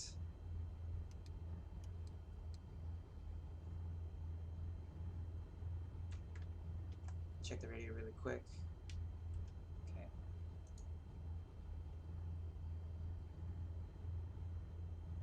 Van Nuys traffic, Cessna 4643, Mike, departing 16 right on the downwind departure, Van Nuys. Easy. So easy. Let's arm the autopilot really quick with a flight director, with a heading, with a FLC. And the FLC Approaching runway 16 right. We'll set it Entered to runway 16 yeah, right. LA traffic United 8,100 2035, feet clear of remaining. 5 right. Okay, nav landing light on. Let's just turn on the lights on. Mixer full rich. Full power. Let's take off.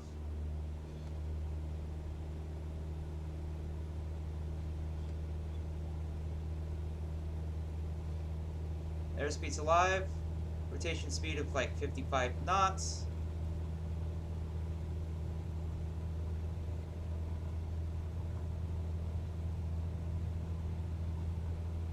Take off. There we go.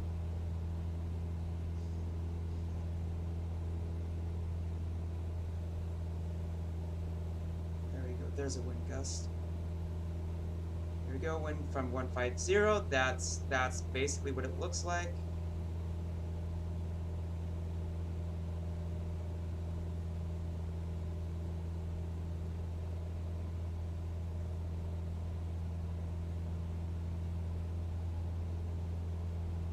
Once you're about 100 feet off the ground, or 400 feet off the ground, you can start turning on the autopilot. There's Buddy. Start turning the heading.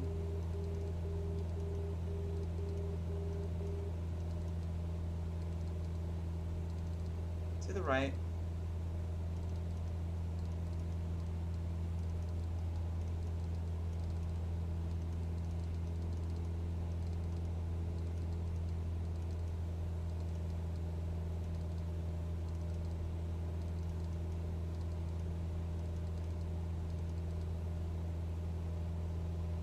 We'll just fly the magenta line for a little bit.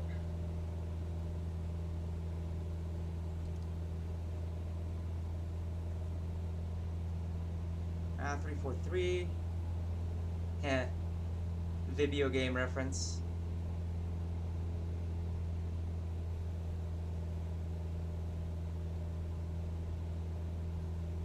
That's signature down there, signature flight support. EGTs, let's start leaning. I know you don't usually lean in on the departure end, but because I'm a gamer, I like to get my power in now.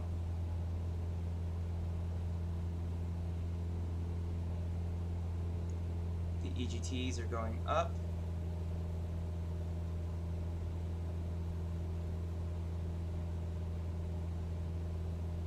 We'll keep them about like right there.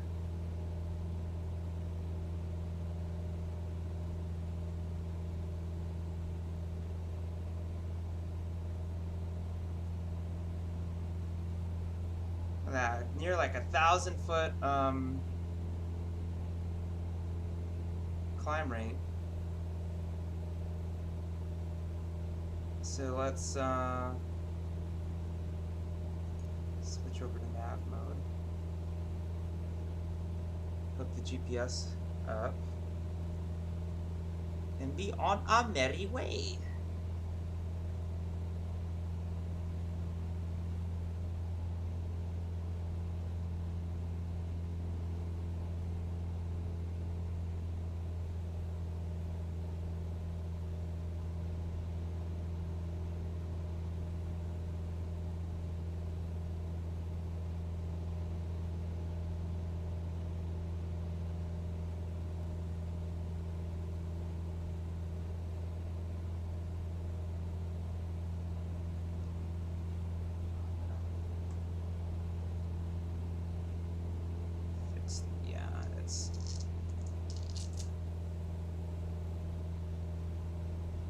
fix the head tracking really quick. I think my hair's kind of getting in the way too, which is making it a little bit droopy.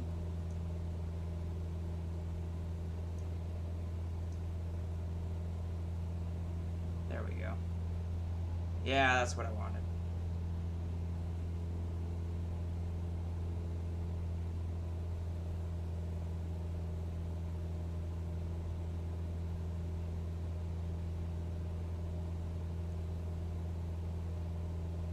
Oh, it is far though. It's like 80 miles.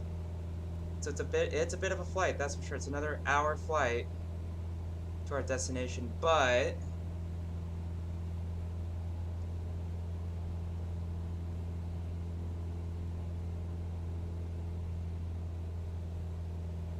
it's a bumpy day today.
Oh, we gotta climb. We gotta climb to make it over those mountains.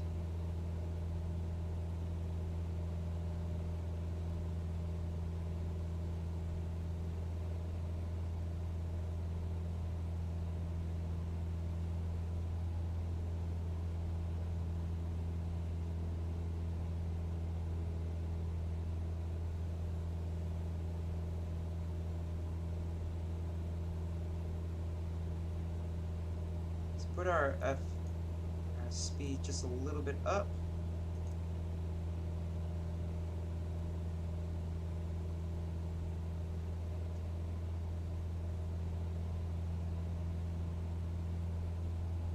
Doing about 100 knots on the ground speed. Oh, that's because we do have a slight tailwind.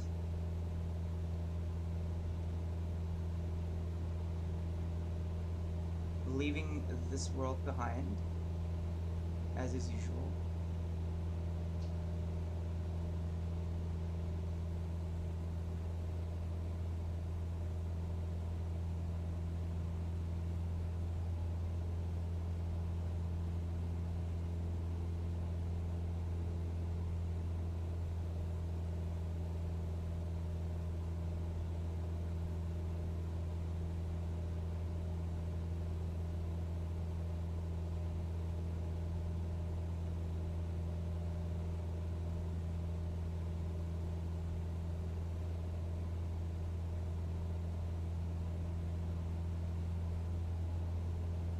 Straws.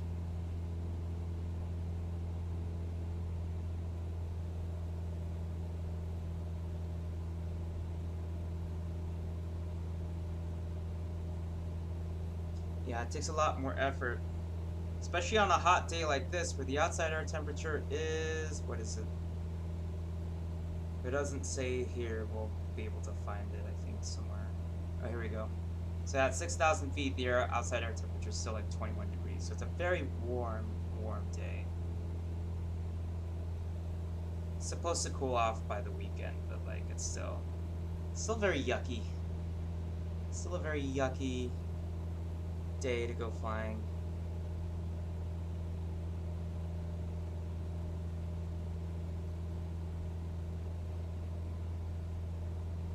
It's just, I need to look at the Kern Valley, attended daylighted hours, no night ops, flying campground on airport. Runway 17, trees, right traffic, and no comments for runway 35. Clear Sleepy Contract Joshua Approach 621 277 3843. Unicom on 122.8.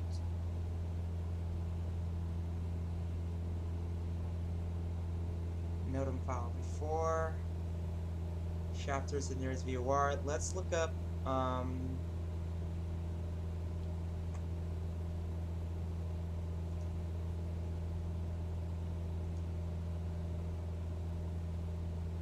gonna look something up really quick here. It's gonna be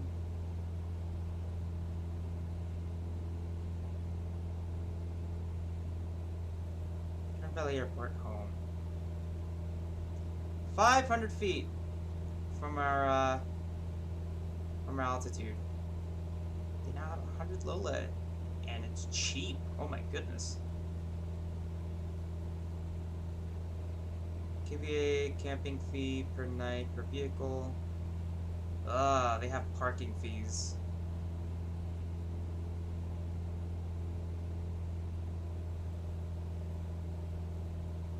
Right pattern, see picture, landing pattern, pictures gallery. Typical canyon winds during prevail, light, early morning down canyon winds from the north, favorite 1-5. 3 early morning departures on 17 with light tailwind are common to avoid rising terrain at the town of Kernville to the north. Later the wind often reverses mid-morning and flows from the south up the Kern River Canyon, favoring runway 17. 3 wind socks.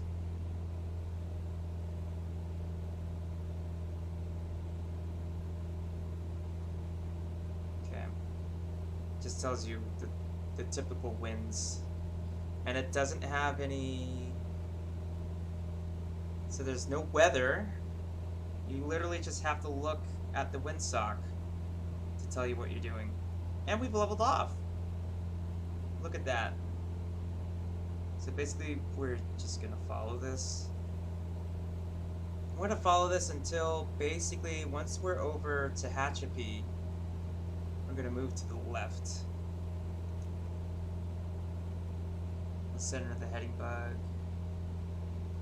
My hometown.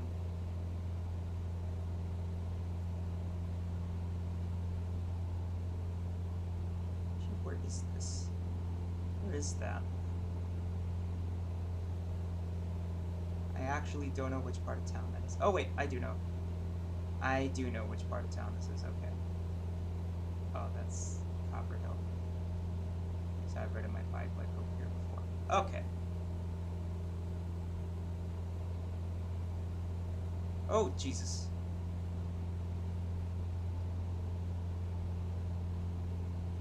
That was a jet. That was totally a jet. My transponder's on too, so I don't understand. Wow. So that happened. Oh my goodness gracious.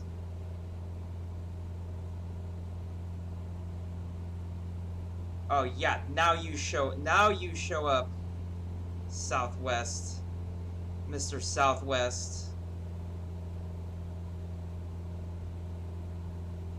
Maybe he forgot to turn his transponder on? I know I had my transponder on. Okay, well. We're cool. We are Gucci.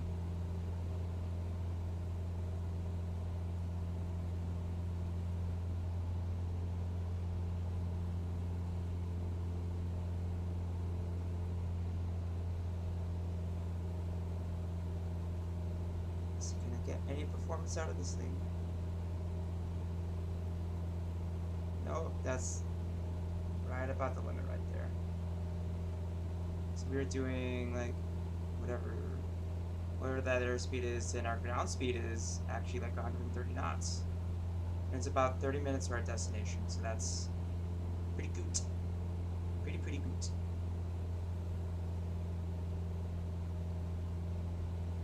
There's the Bokeh Reservoir, which I'm sure is nearly empty by now. It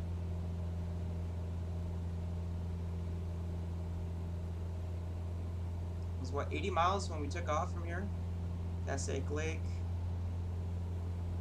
So like 40 and such miles is where we're gonna see our halfway point. Ugh.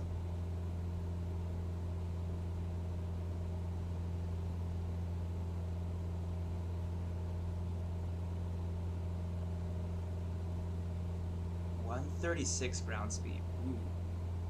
Yummy. Yes. Yes, take me there faster, please.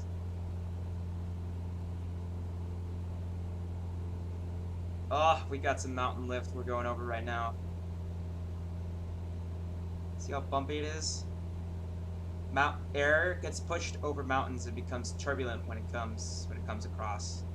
So that's what we're experiencing right now.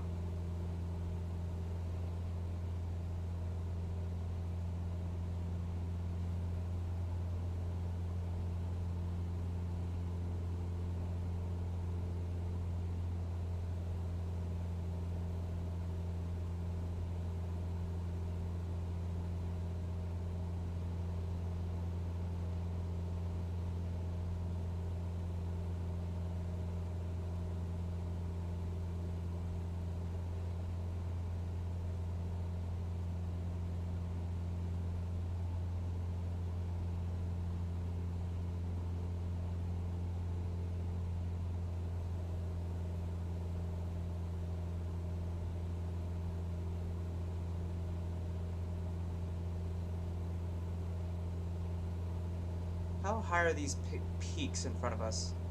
Oh, they're way too big.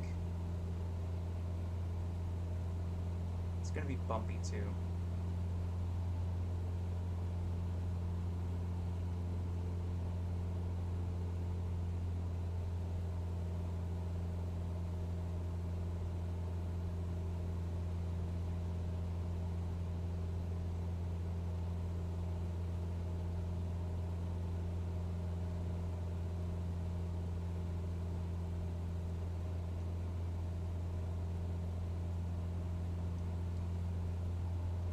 Okay, we'll do a...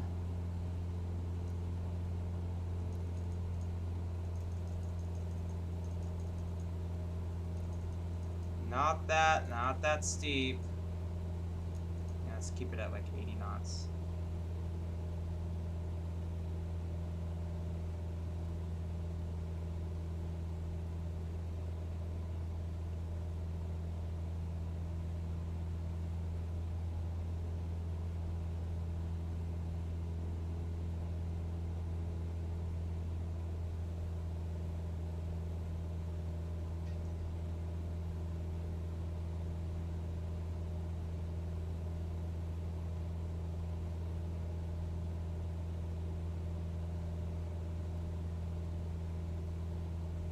Manage the mixture a little bit.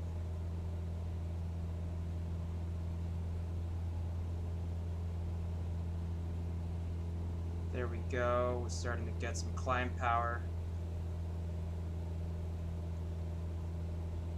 How were we not getting this amount of climb performance before?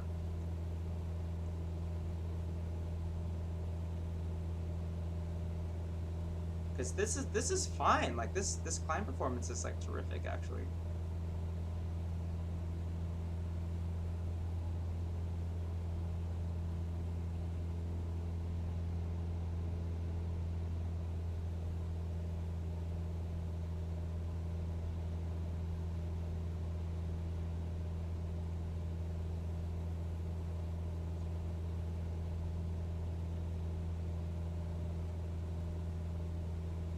So we're gonna climb up to 9,500 feet, mainly for the terrain that's right at like, so these mountain peaks ahead of us. We wanna stay well above them. And then at some point we're gonna have to descend down to, let's see, the elevation, 2,600, right? Yeah, 2,600 feet. Longest runway is only 3,500 feet right pattern for runway 17. Let's keep that up. You can also see the same diagram pretty much here. So they match up, they line up.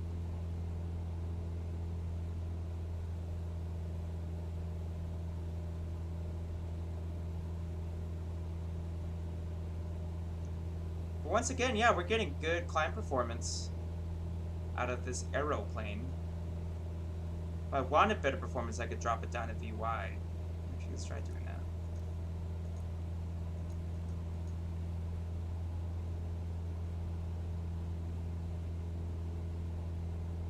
So I still get terrific climb performance, even at this altitude, at VY. I've only dipped below like 500 feet like a couple times.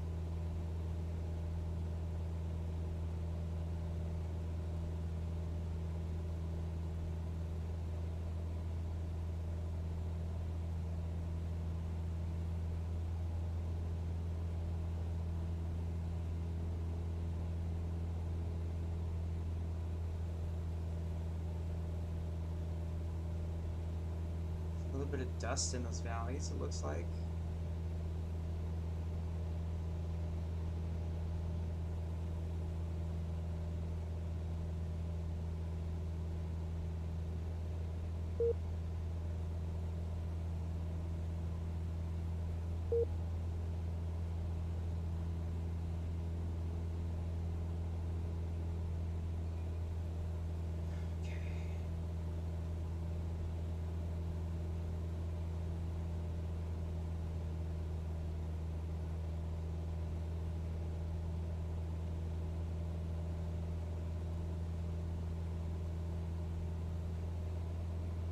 Right about there. That should be fine.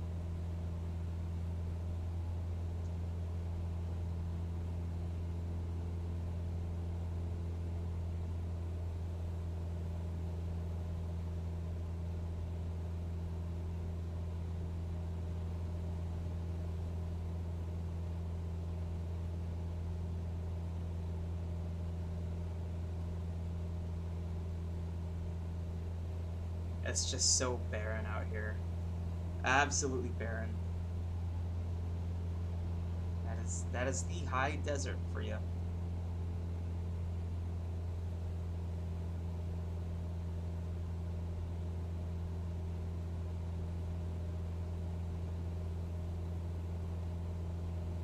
Well, actually, at this altitude, well, yawning a little bit.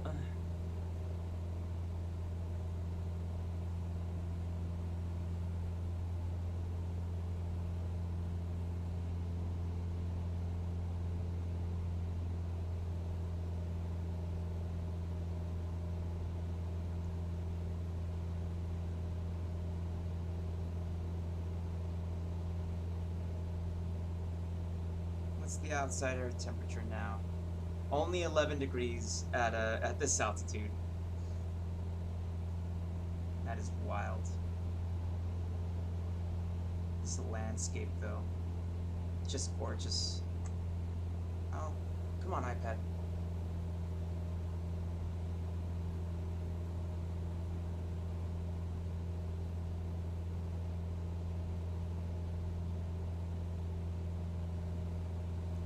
I don't know why this keeps goofing up.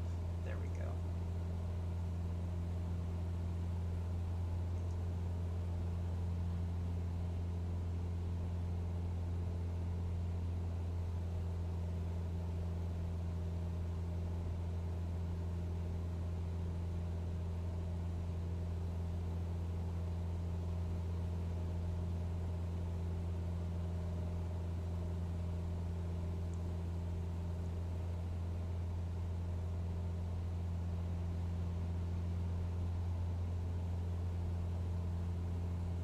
Yeah, it looks very like dusty.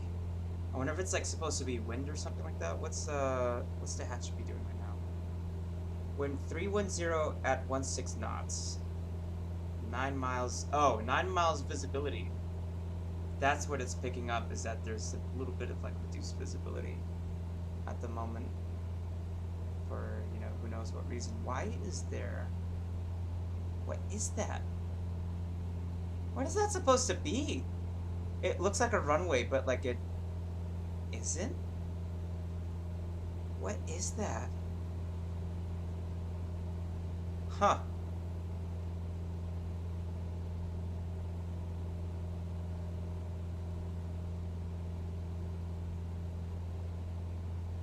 I'll have to geolocate that sometime, because that is, I've never seen that before.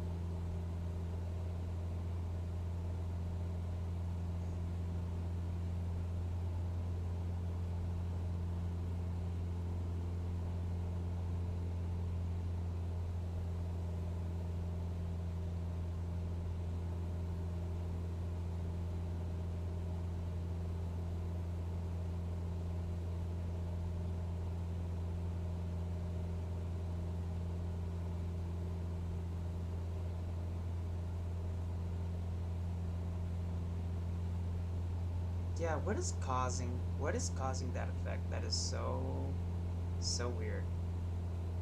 And it's everywhere in the mountains at the moment.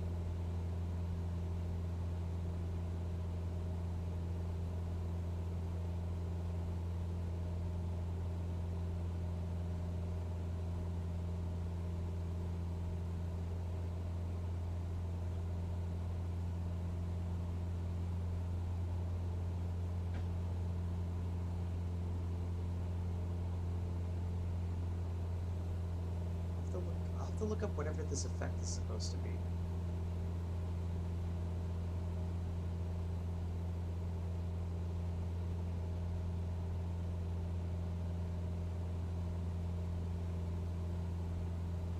There's the 3,000 white windmills of California.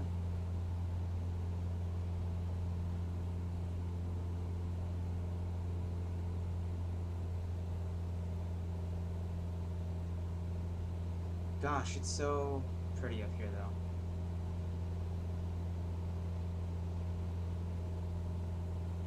though. Oh, look, we're about halfway to our destination. Let's see, to get into this valley, so we can keep flying, there's gonna be a peak. I think it's way out there. That's what we're aiming for. And then we're gonna go to the left of that peak, we're gonna descend through that valley, and then the airport should be beyond that, I think. So this mountain range kind of rises up to meet us. Kind of like this mountain is over here. Say hello, everybody. Say hello to the mountain. The mountain says hello back.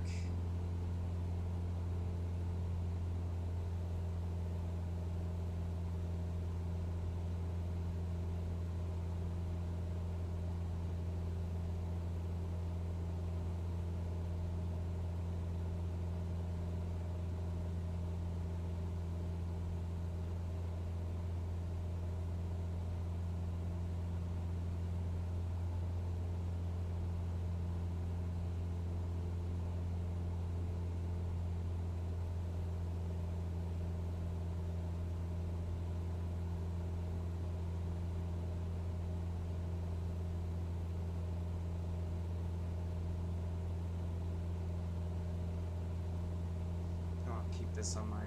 I'll just keep it up here. This is Tehachapi. This is the town of Tehachapi below us. That's the airport. I knew somebody who lived here once.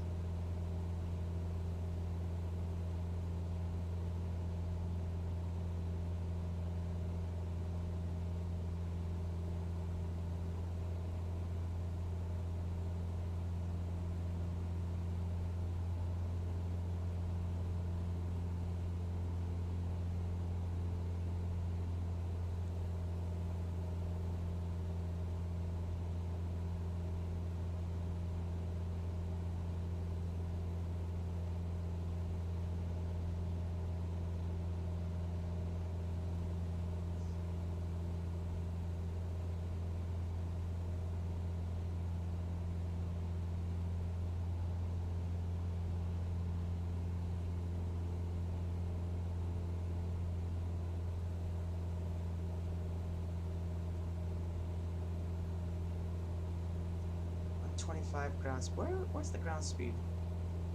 Oh, it should be on this screen right here, yeah. 125 ground speed.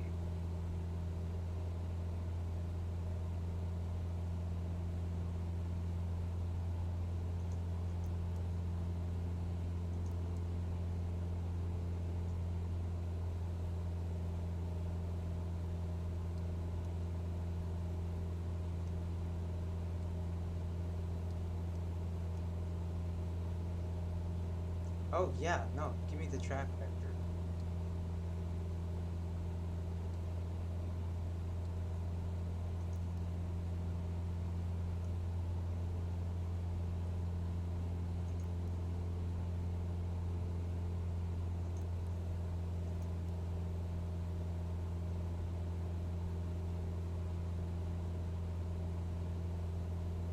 Oh, and it's saying my top of descent starting soon. Well, I have to get into whether I've turned on VNAV by that point or not. But yeah, it's gonna be interesting trying to get in.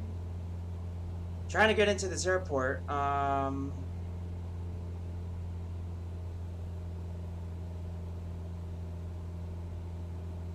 Advisory service transiting the MOA. Contact that frequency.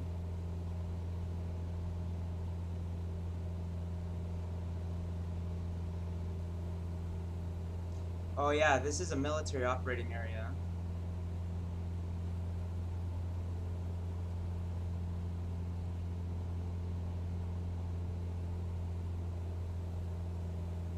Ooh. I'm nappy.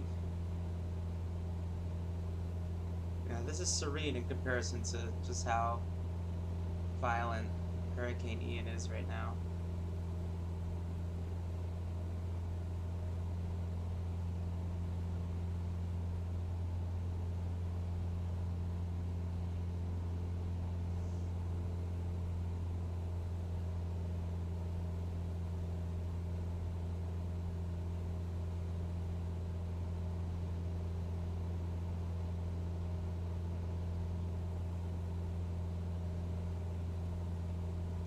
Okay. 30 miles. Yeah, actually, this thing is right. We need to start thinking about descending in some capacity. So what we're gonna do... Shit. Got a peak at 7,000. What I could do is I could fly in between. So fly left of, like, this peak. You know, we'll dive down that way. And we can do steps. We'll step down to, like...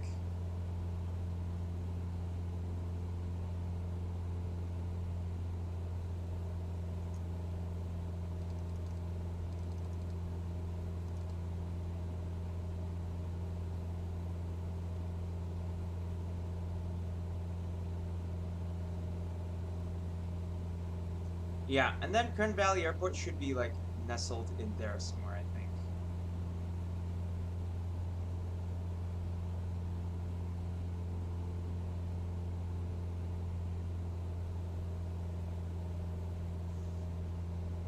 How's my fuel state? Yeah, we actually haven't burnt that much. That's only because we're at altitude.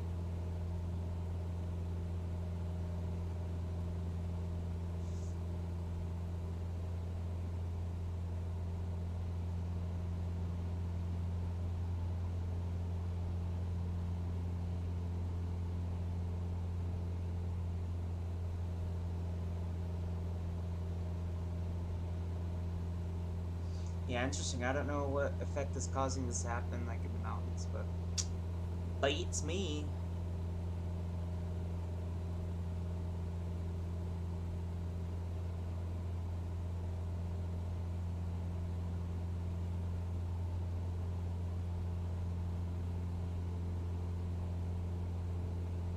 Okay. Let's, let's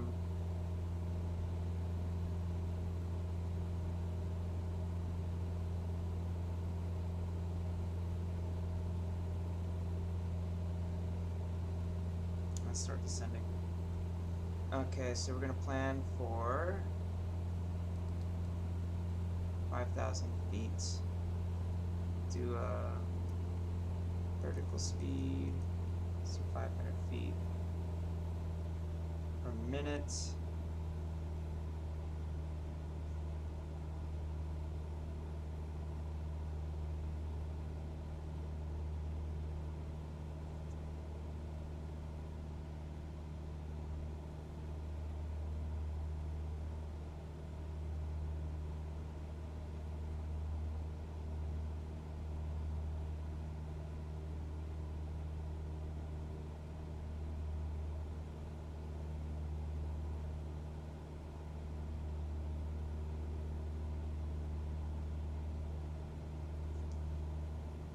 Now we're looking for some visual cues up here. We're looking for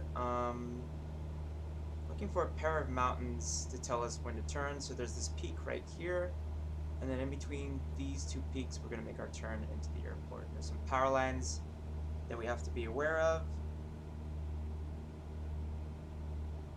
We're gonna continue descending into this valley in front of us.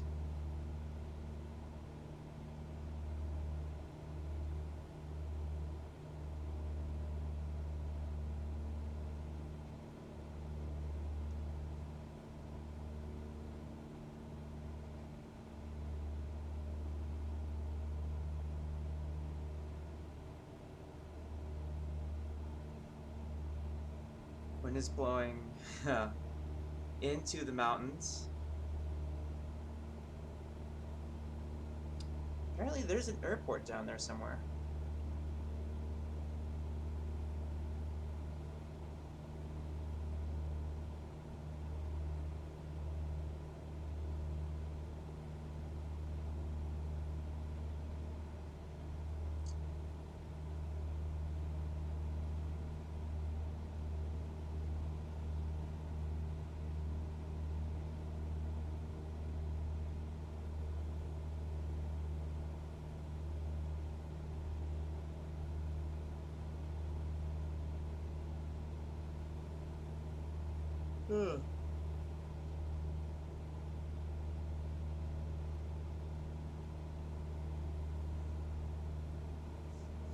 See where that airport is at.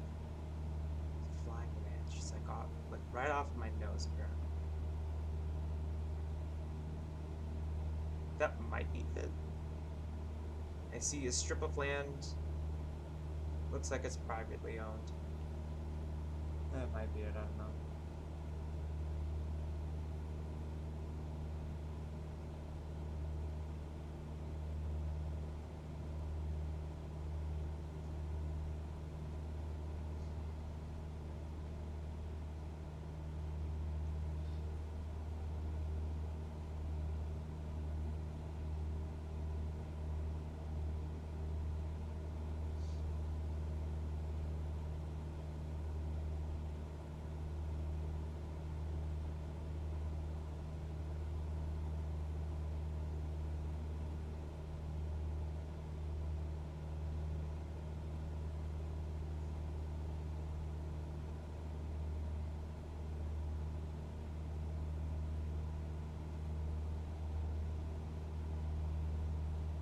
Yeah, it's a little gusty up here.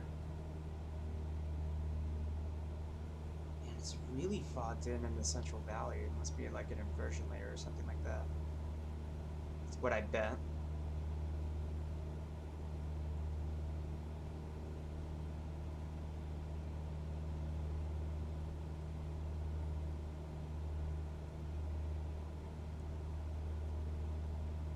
Well, there's no procedure whatsoever.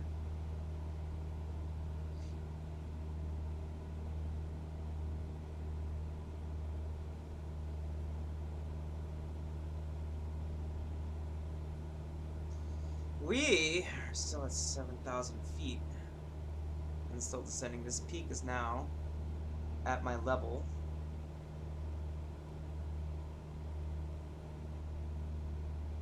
Here's my turn back point. There is indeed something of an airstrip below me. It's very gusty in here.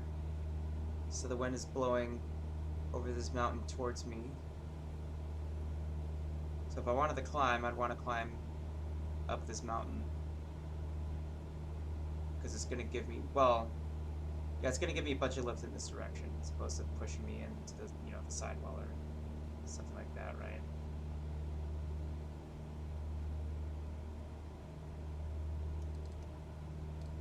Start turning a little bit to the right.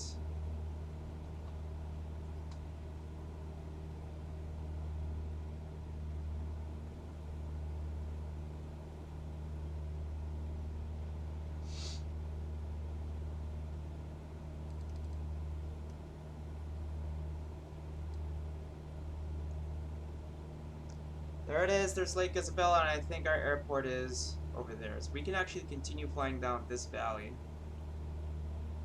Okay, so now for next time, I can just remember to fly over this ranch.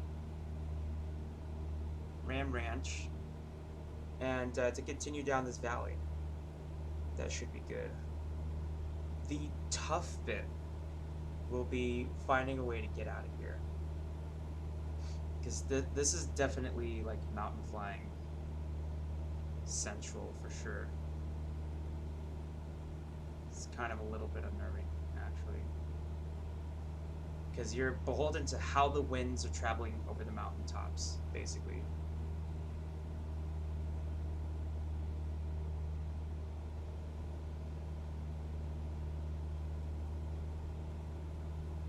About 1,000 feet above our desired altitude. And we're going to want to descend down to, our traffic pattern is going to be like, yeah, like 3,600 feet, right? So we'll get over this end and we'll descend further.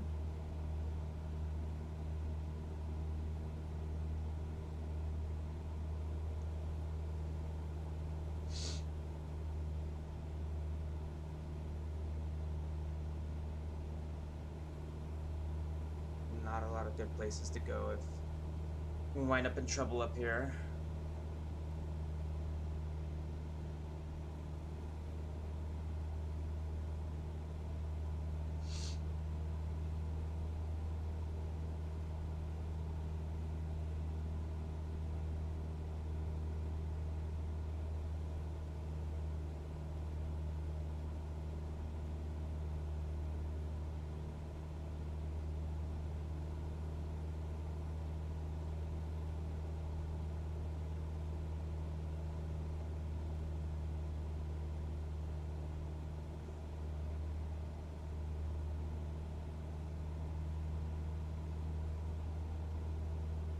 So let's see now, 5,000 feet, 5,500 feet should keep us in the clear.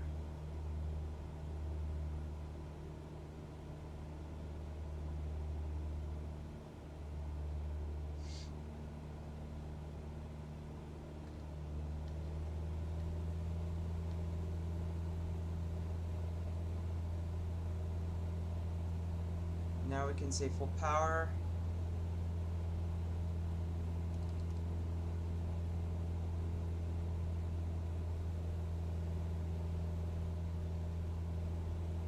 Jeez, it's bumpy. But that's kind of part of the course for when you're flying in the mountains.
Okay, our airport is basically right there.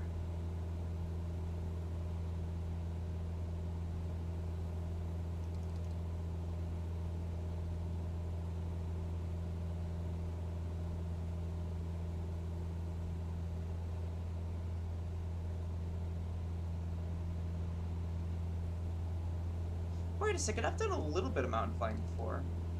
I've been up to Big Bear. That's kind of the same thing. Yeah, maybe it's not going to be terrible. It'll just be different.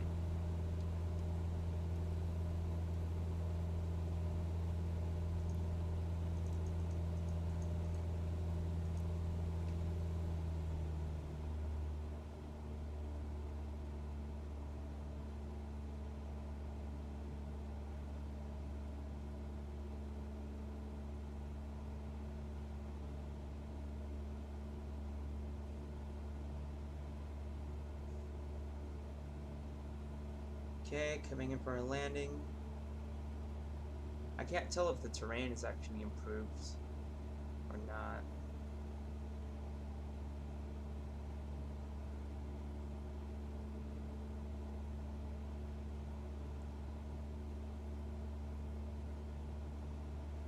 Starting to see cars. Yes.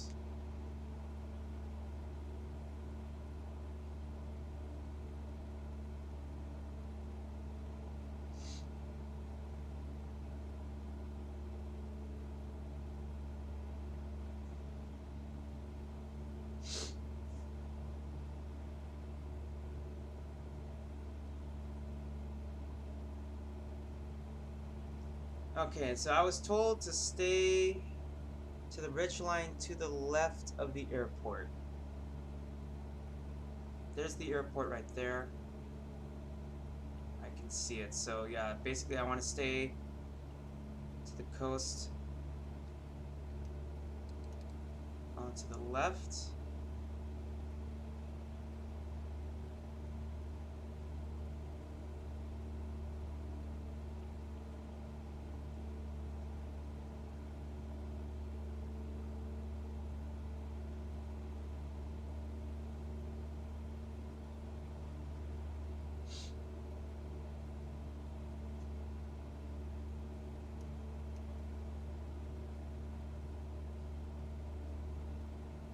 $1,000 feet to go. And we got another 1,000.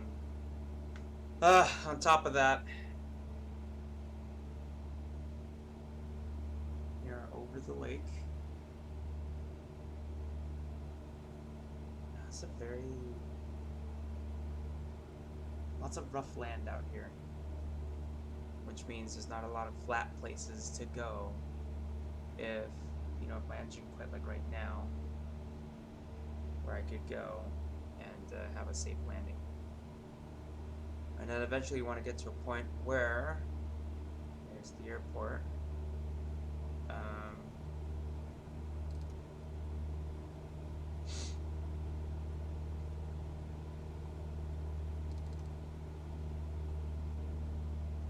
No, wait, is this a... we're getting a tailwind. That can't be right.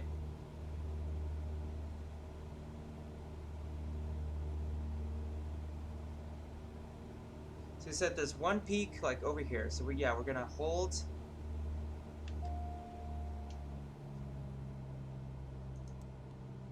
Let's descend down to pattern altitude.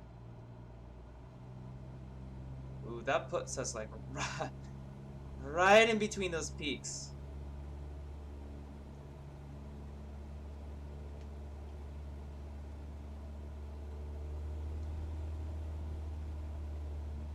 Okay, so it looks like this.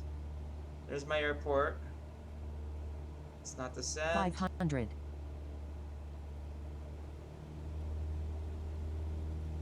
Okay, the wind is starting to turn. It's moving ever so slightly. But I think it might put us at like a crosswind.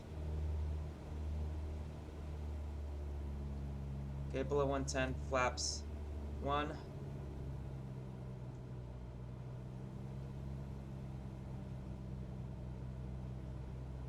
Okay, here are the first peaks. Yeah, we're really hugging this mountain over here. Because if we do it at like pattern altitude, it's kind of like at Burbank.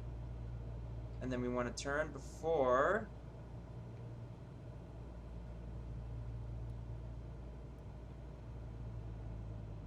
that other peak. Take all the power out. Power idle.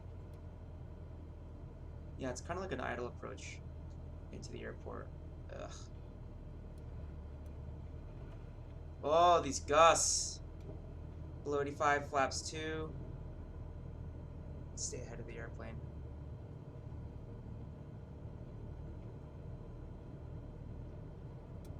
Oh, the wind is hella pushing me away from the airport.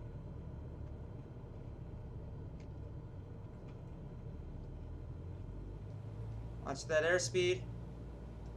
Mixture full rich. These treetops are right there. Wow, this is like way, way more challenging with the wind the way that it is. Okay, come on, put it down.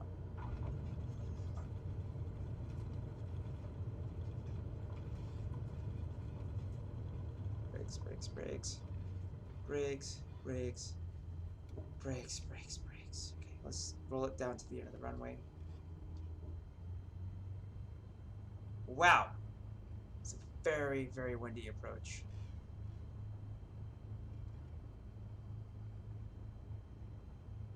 Oh, there's no... The taxiway was back there. Okay. We'll get to the end over here, and then we'll turn around.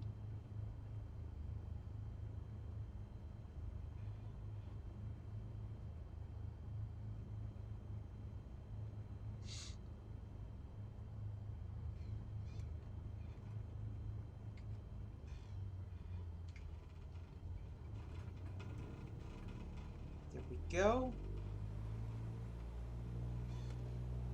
Just use that to turn around. Now, I think actually at Curtin Valley, the camping spots are actually like to the right and like to the left.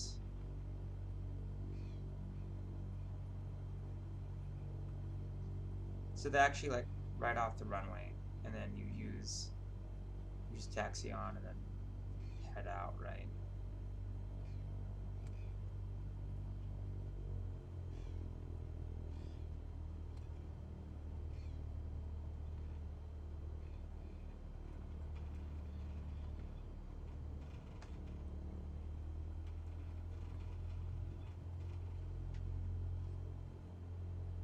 There we go. Yeah, and I think there's camping spots like right up here. Or you can taxi this way. This looks like a run-up area.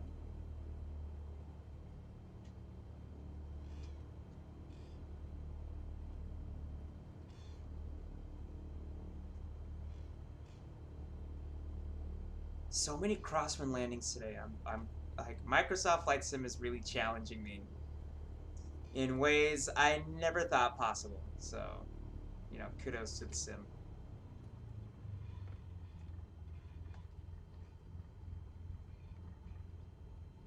Right here, actually, we can think about places to park. Or any of that stuff. Right here is probably a good place to park.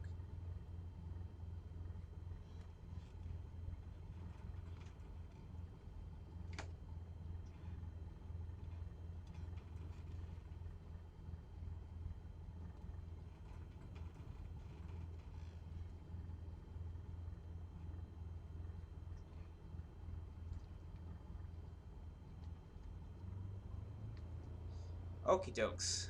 Let's set the parking brake. We'll turn the avionics off.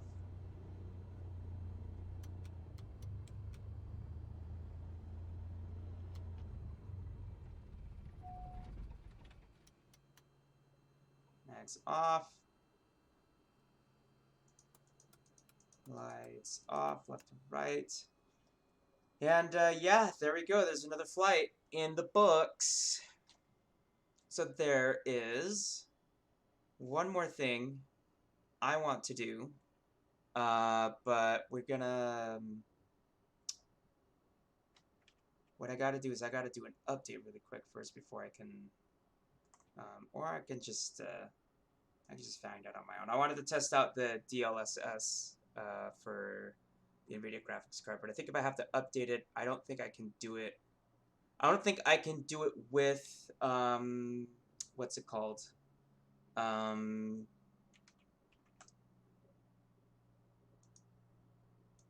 While streaming. So we'll end the stream there. Let's find somebody to raid.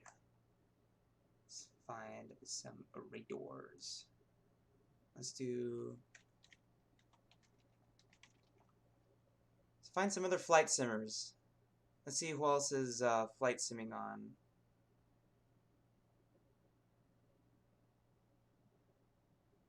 Everybody else is flying through the hurricane. That's really funny.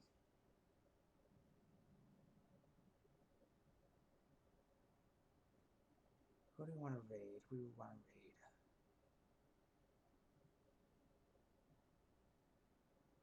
Oh, there I am.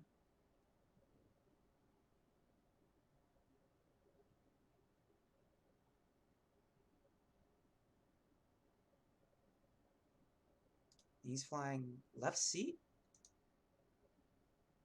Is that what that is?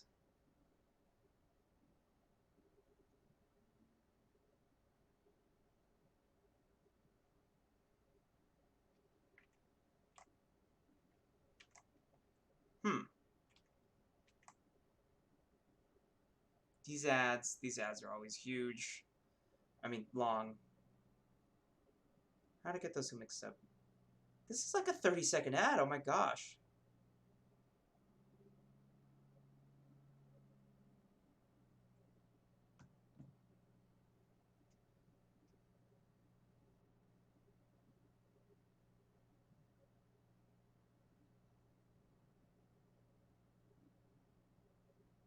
Okay. This is Alaska 559. They are streaming Microsoft Flight Sim. So we're gonna,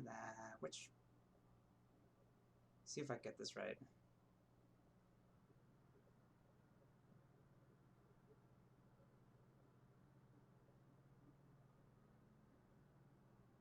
Did I get that right? There we go. Alright, folks, thank you so much for joining me today. If you've joined me at any point during the stream, I'd like to thank you. Thank you so much for a little bit of the flying through Hurricane Ian that we did earlier today, and then this kind of like practice flight that we did today. As you can see, landing in this beautiful mountain valley airport called Kern Valley. And if you've liked what you've seen today, please consider giving me a follow. It helps me out as a small content creator to bring more stuff like what you've seen today right to your screens right now. Help me to give Alaska 559 all your love, all your attention, and yeah, just have a blast. Until next time, folks, I'll see you. I don't think it's gonna get much better than this.